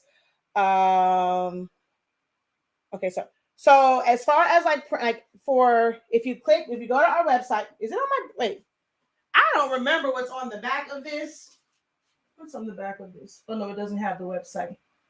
But it's shop.hsink365 or just www.hsink365. If you go on there, it's called T-shirt Business Roadmap, but it's really for apparel, but SEO purposes, T-shirt business is trending, so that's what it is. But you look on there, the description, and I'm actually going over the advantages and disadvantages, i.e. pros and cons, and estimated costs of what's, I don't say industry leading, but like what people are using for custom apparel. So it's going to be a hefty session because we're going over pretty much everything, pros and cons. And then in March, there is an extended one of that to know how these feel, how to press them, how to apply them. There's a box that we'll have that will be for a set, starting in March, but it's not until May. Because no, we have the one in February, have the one in March, and then between April and May, you'll be able to enroll in that or buy the box for that next wave of classes so that you can actually feel them. Like even when it comes to like hoodies, where they're not, there's certain ones that you can probably use on this and you probably wouldn't use on shirts like holographic. So on there, it's very affordable because it's more so information. You get to ask your questions and I can go through pretty much, I'm going through every single option. HTV, sublimation, screen print transfers, DTF, DTG, white toner transfers, eco solvent, printable transfers, such as just using the one like your home printer, print on demand, rhinestones, and embroidery. So the top 12 ways that you can produce custom or branded apparel, I'm going to break that down for you. All right, in that session and going over. So that's invaluable information. Not to say that you have to do all of them, that you have to buy all of these printers for them, but knowing what's actually going to work for you. And it's better to pay for that information than go and spend $700, $800, $6,000 on a printer, and it's not worth it. I know one of the things that we're going to go over, which somebody's going to kick my butt, so I'm going to mention it. I'm not going to talk about it, but Roland has a DTF printer. I cannot wait to talk about that in this session. My face should tell it all, but I cannot wait to talk about that option for DTF. So I highly recommend going to our website and signing up for that. There's two opportunities to catch it live, but you always have unlimited playbacks. Of all of my classes, I do the first run live via Zoom, and you have unlimited playbacks for that. And I'm going to go over like all the different methods. It's not about how to run your t-shirt business. That's not even getting into that part yet. You got to understand the print methods to know what it is that you want to do, what is actually right for you at this time. And then you'll have the information for when you're ready to grow and scale. At least you'll have that information and have a starting point to do further research on it. So that's on the website. And I think you said like white toner or something like that. I think that's what you said, or something with white ink. So with white ink, you have either the Roland setup, you have DTF, you have DTG, and you have white toner printers. Those are options that are going to give you, like those are print options going to give you white as far as it printing out. And none of those options are less than, so if you convert a DTF printer, I mean, depending on which one, like the, was it 8550s, but $800, none of those like are under $1,000, like full on setup, because you got to still get the film and all that. But for the most part, most of those are 6,000 and up. So if that's not the range you wanted, it might be better for you. It might, but as they were saying when I was in the Air Force, it would behoove you to learn about these transfer methods and how to properly vet transfer companies to start off that way, because everybody ain't gonna be able to drop 6,000 or 10,000. Like a good white toner print is gonna print 13 by 19 is gonna run you about 13,000 out the gate. So it would behoove you to understand all these methods and how much money is really take. Like when we're thinking, oh, you just get this, it ain't gonna be that much because you're used to these Epson printers that cost $100, $300, $400, maybe even $600. Well, when you get up there, even for a smaller printer, you in the thousands. It ain't kid games no more. So you can either learn a lesson the hard way or join me. Is it February? My thing is dead. It's on the website. T-shirt roadmap. And join me for that. Yeah.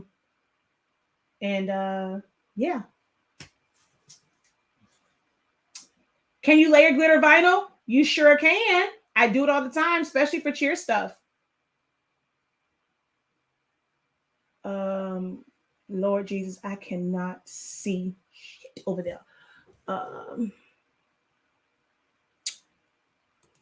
Can you please do the chip bag one live, pretty please? I have videos where I've done chip bags. So when it comes to the design, no, you can go watch the others I have, or you can sign up. I do have a Party Favorites class, and I go over different design techniques and stuff like that. So for me to go through the full on chip bag one, for the ones who are in my student union and ink zone, I'm not going to talk through it. You can just watch me design it. I'm not going to talk through it, but if you want an actual lesson and kind of understand all the stuff for it, the Party Favors design course is still on the website, or you can kind of figure out it on my YouTube channel. That's my husband. I'm a couple weeks older than him. We are the same age. He calls me his crew. Yeah, I'm actually a couple of months older than my husband. So come May, I'll be 42. So as of today, we are both 41.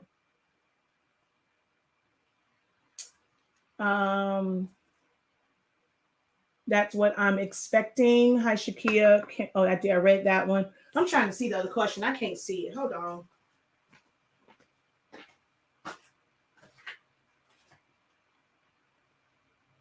This is going to be awesome. Thanks. Wait, that's going to be awesome. Thanks, bunches. But yeah, but I will say, if it's just sublimation, it just depends on the quality that you want. I like water-based inks. If I had the space for it, I would probably have the larger Epson sublimation printer. But as far as small format, I have two 7210s, a 7820, and the 7720 that have sublimation ink in them. So yeah, I have 4 of them. And I had a small eco tank. I'm not an advocate of eco tanks for sublimation. They work, but that's from the quality that I like. I don't really do the whole eco tank and then the maintenance on it. But I have a lot of videos that go over printers. I am a geek. I'm a straight up nerd. I straight up geek out over printers and ink. And I can literally talk about it all day long. Like, I've had long lives, very, very detailed lives about printers, especially sublimation printers. So you can go to Honestly Speaking and find those and check those out as well.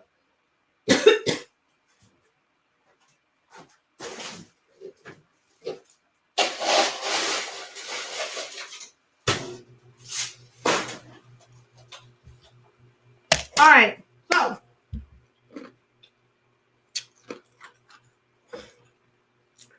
I'm just going to start a GoFundMe account to take a cash. You know, there are people that have done, it's not really GoFundMe, but that people will do kick. And they're so rude. We talk with ice in my mouth. My mouth got dry.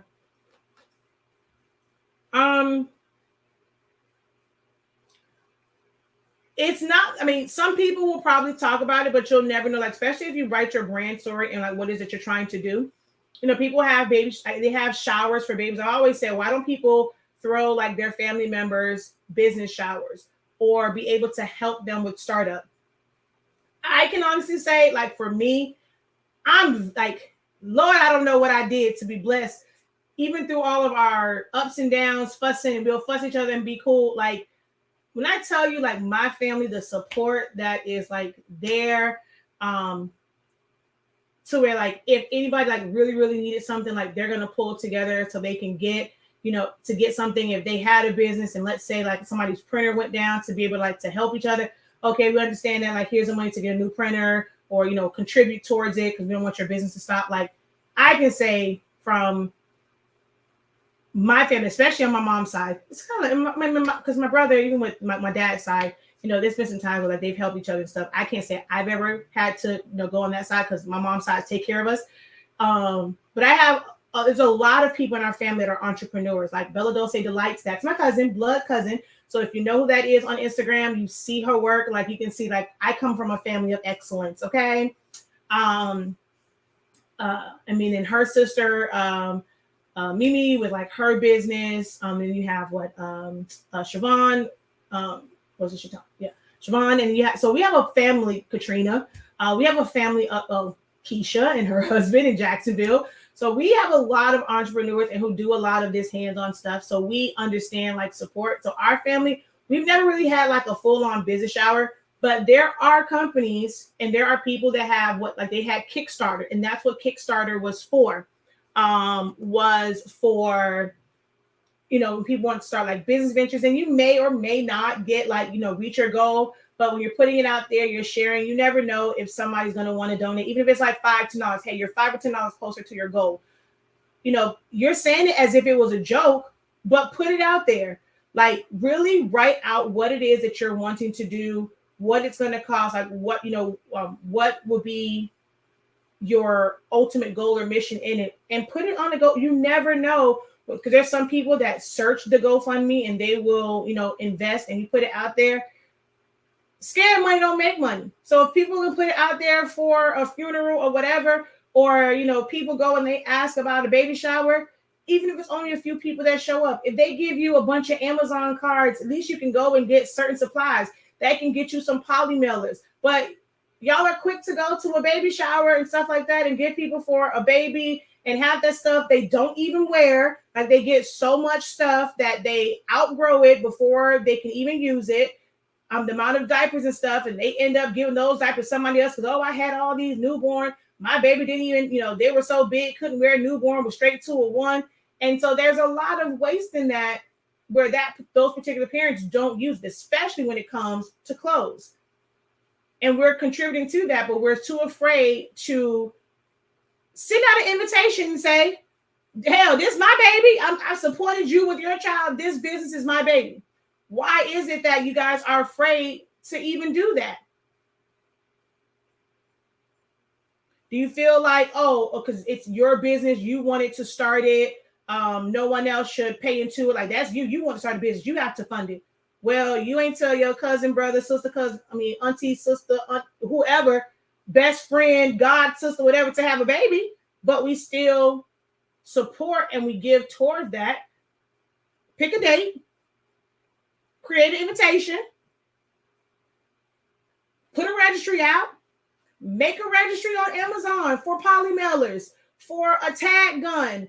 Teachers do it all the time. It's their wish list. We give to teachers, and teachers will come on. It's like, they're underpaid. Well, you're trying to start a business. They're like, you're trying to do something for yourself. Y'all like to use that word, build generational wealth and all that stuff. Create a wish list on Amazon. The things that you, like I said, it don't have to be anything big. So if somebody right now was to go and they paid for your poly mailers for 6 months, that's one less thing that you have to worry about paying for. Your tags. If you want to get business cards, find out how much it is. Go and put it out there. Hey, if somebody wants to sponsor this, I need $50 for my, to start my business. I need that for business cards. But y'all scared to ask.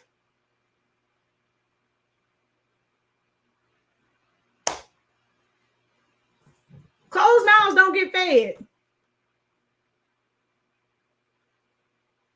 Even on your Facebook page, I've seen and supported some of my friends' posts asking for money for their business. Yeah. That's a very good suggestion. I've never thought about that. Yeah, so it's not the first time I've said that one. But yeah, definitely for the little, I know there's a lot in business. And, when it comes to like your big machines, and you would think, to not, oh, no one's going to buy me a whole machine. You're waiting for your birthday. Even for stuff like that. How many of y'all for Christmas asked for some stuff that you probably don't even know where it's at? I'm not saying you can't fit it, but you asked for something that was crazy versus like, why not create a list of something like poly mailers, tape? Like we have, I can't show y'all, but I can take y'all, like once I finish with that one, I'll take y'all off the tripod and show you like the stuff that's in here, whatever. But, for us with packaging, we have the gum tape, the reinforced tape.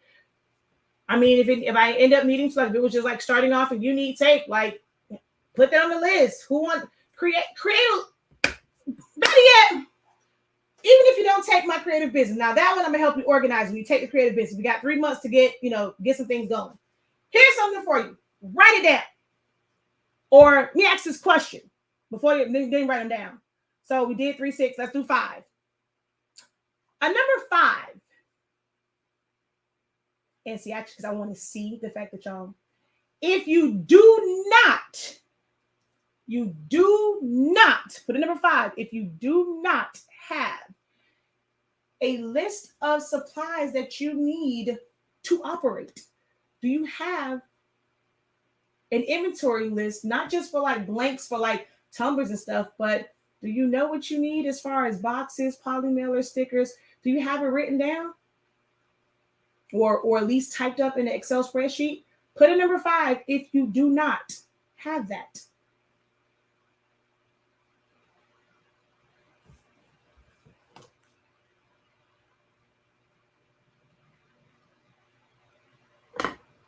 She says 5 because it's in my head. It has to be written down.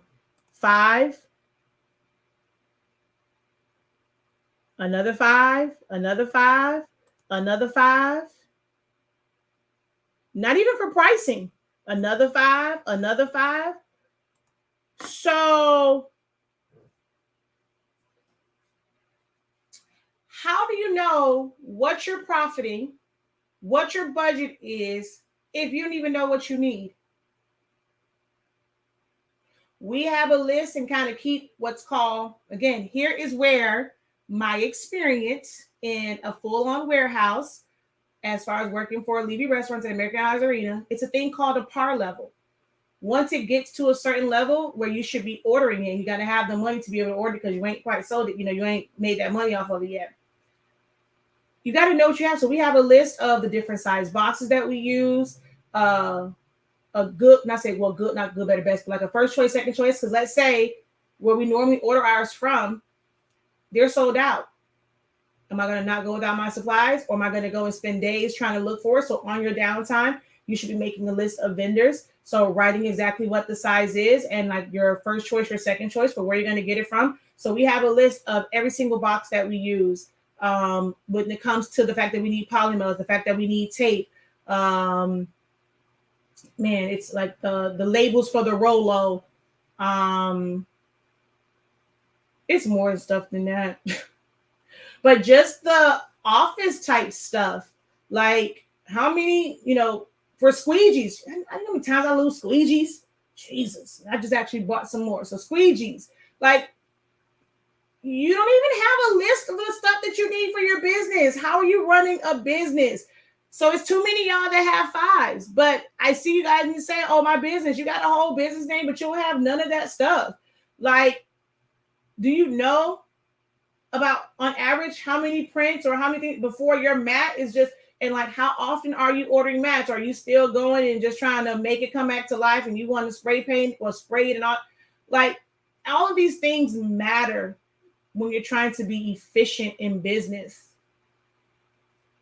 And it definitely does. I think I see something that says for pricing, it definitely helps you for pricing as well. But even if you don't like have the exact amount, right? Like how much it costs, but what is it that you need? It's good to have the pricing on there because then you can have this list. And especially if it's something that somebody can actually sponsor, like they can go on Amazon and get it. Now, yes, are there other places where it's going to be a little bit more cost effective? Yeah. But are they going to want to create an account on these sites and this and third? They want to give them money, or they just want to go order that on there and then just send it to you. You can have a wish list. Everybody that has an Amazon account can have a wish list.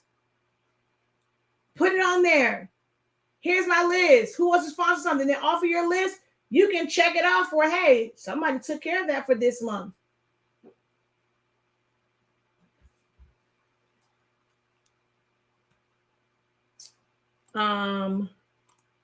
We were messaging each other on TikTok the other day. Do you want me to send you the prints and questions using this messenger? Yeah, you can do that. Yep, did that. Got par and ordered, but how many my son and I do weekly, or we orders to fill orders unless unless it's hard to get. Okay. I'm really just getting started. That's not getting started. So almost my 1 year anniversary, but you don't have a list of the supplies that you need and that you're going through. Getting started to me is like, okay, well, I was doing like the hobby stuff. Now I'm doing business. I've been charging people for 2-3 months. That's kind of getting started in business. But for 1 year anniversary, you definitely need to have that written down. I'm learning to make these lists. Join my creative business program. Okay. Oh, okay. That's definitely different. I would have never thought that's what it was because it's KK on here, and then T and J. I would have probably never thought about that. Like, connected the two.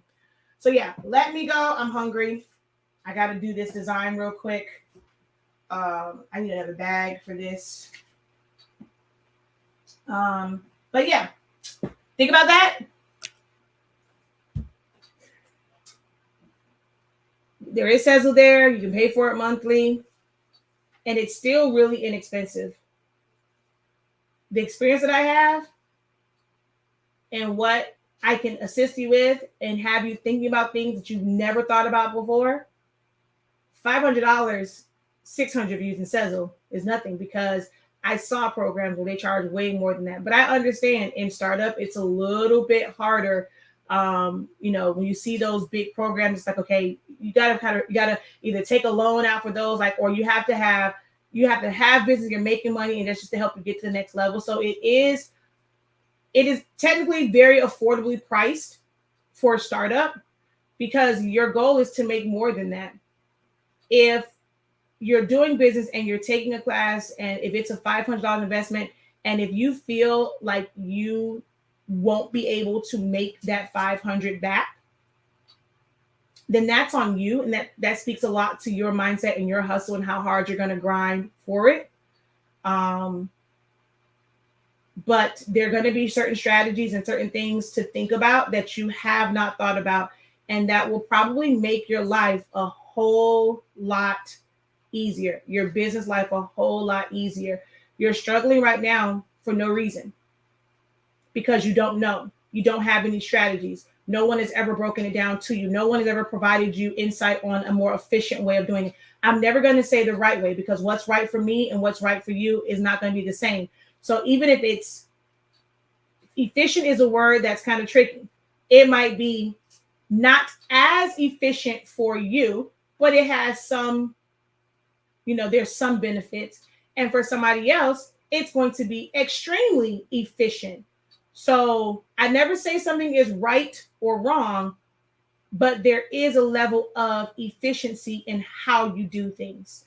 Knowing when to make that leap and make that transition. If you're doing everything via, writing stuff down, and you don't have a certain ordering process, at some point that needs to be automated.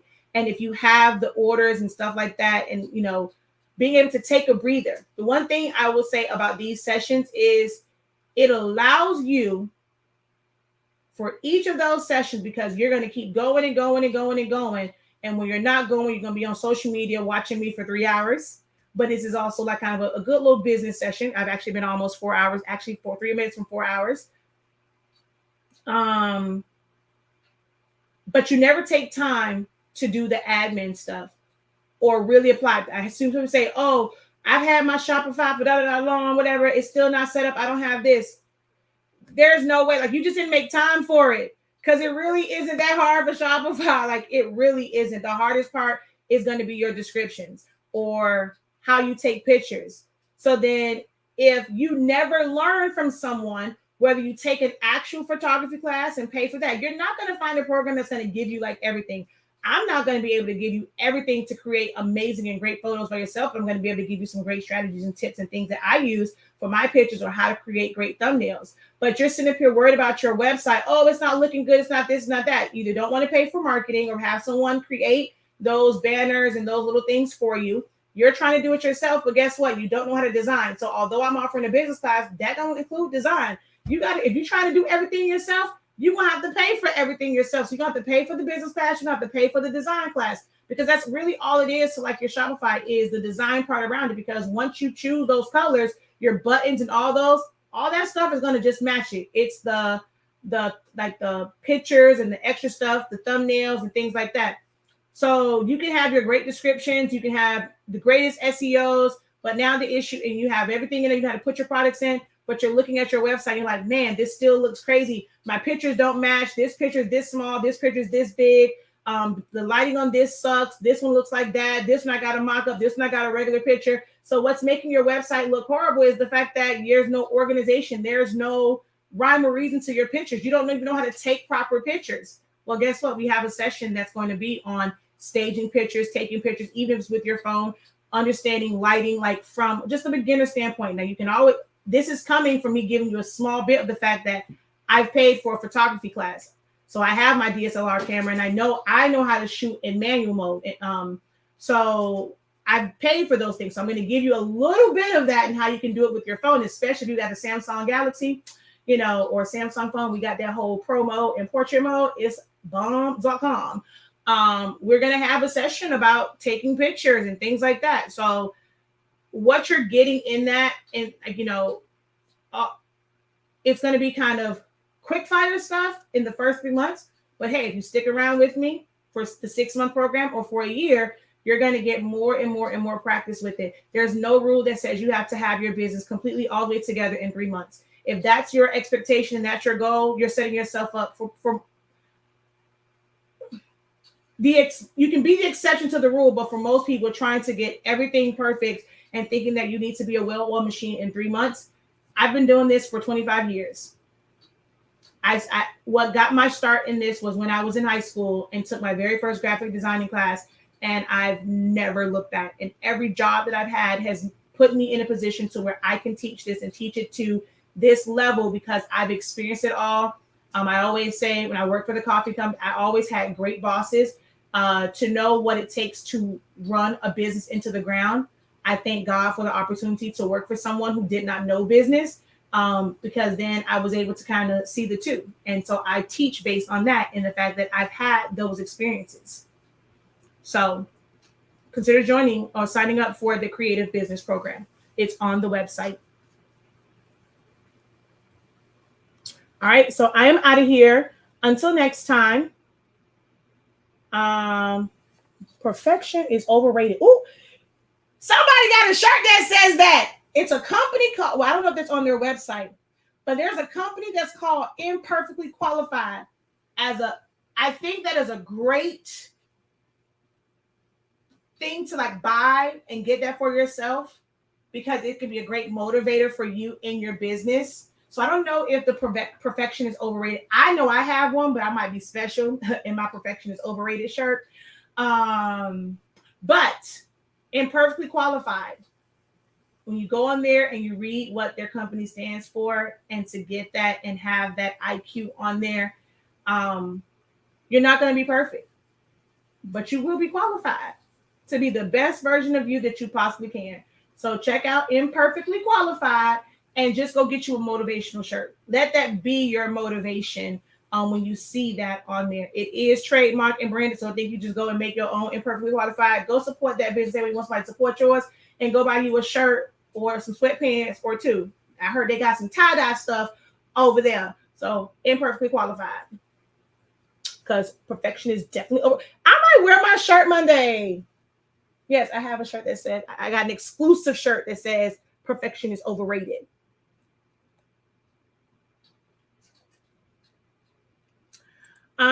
I don't have a business, but I want a side hustle. So I'm gathering information now. So this will be an investment, but it's going to be worth it. Yeah. So it does. I mean, I put it on, and actually I'm going to get a call after this, because we thought about like when it came to the name and not putting creative business, because even as a side, like, okay, I'm going to say this, I'm going to get off. I promise I'm going to get off. Even as a side hustle, you want it to still make you some money. Like, you want to be efficient and effective in doing it. So it is, you don't have to have like a full on. You may not need all of the stuff like you'll probably be okay with getting stuff retail, right? So we can't say we want it to be a side hustle, but we want to take advantage of getting wholesale prices. Side hustles don't get wholesale prices. So even if it's a side hustle, but you're wanting like, okay, well, I don't want to pay taxes. I want to get shirts at a better cost. Then you're starting to operate as a business. You may not be putting as much effort in it and doing orders all the time. You don't want to be overwhelmed, but you can't say that I don't want to have a full-on business. It's like a side. I just want to be a really great side hustle, but you want to get things priced buy low, sell high. Like, you're going to end up buying stuff retail because it's just a hustle for you. It's just a side hustle. It's just some mad money. It's some pocket money. So if you're trying to make it where it's efficient, effective, it's going to a hobby, you don't make any money off of it. You go into that knowing that you're going to spend a lot of money, i.e. my son's hobby from the time he was 5 is trains. They're not collectibles, so I can never like make money off of them because that joker opens them and he plays with them. His first year in doing trains cost us about $800. That other little joker of mine, that's for his collection and his hobby at 4 is collecting freaking dinosaurs. And yes, I am that punk parent that's supporting his addiction. The amount of dinosaurs that are in my house makes no sense. Both of my children have an addiction to Hot Wheels. We have no less than 300 Hot Wheels in our house. I don't get no money back on those hobbies. When it's a hobby, it's something that you like and you love, you're going to spend the money out on it, and it is for you. Side hustle, you're going to want to try and make some of that back. I.e., if I ever go back into event planning, I would probably only ever do train parties Hot Wheel parties and dinosaur parties. If you got a girl, back in the day, I used to do girl parties.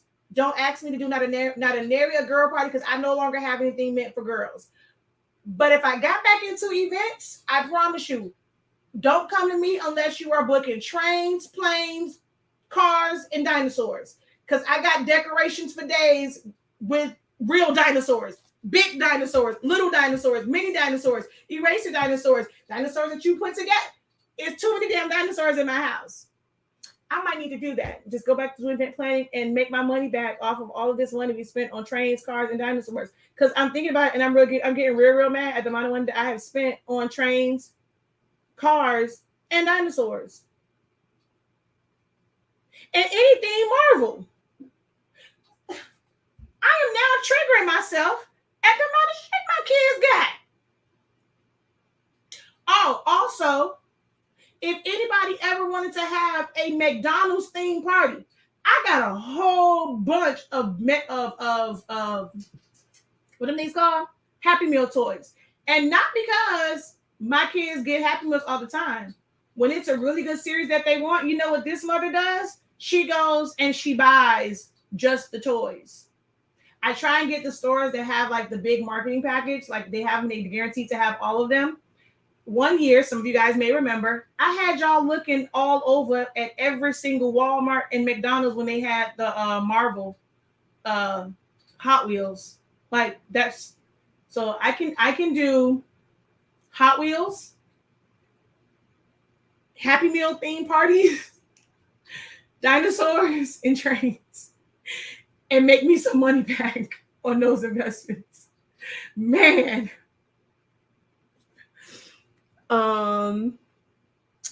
Where can I purchase your gift certificates? If you type it on the website, gift cards, they're on there. You can purchase, like, you put in the help thing, gift, like the search gift cards, it's on there. I won't even talk about the Hot Wheels and tracks I have from my nephew over here. Exactly. It's been a hobby for years. I want to start making some money back. I live in a state and we don't pay taxes, so buying wholesale won't save me on taxes. So I struggle what to apply for. Yeah, think about the investment of the creative business. It's going to be a lot of things that's going to help you guys on the admin and logistic and even a little bit of the operational side. All right, I'm out of here, y'all. For real. I'm about to cut y'all off and I'm about to walk away and cut y'all off. Until next time, have a great one. Continue to unlock your creativity and be incredible. Peace.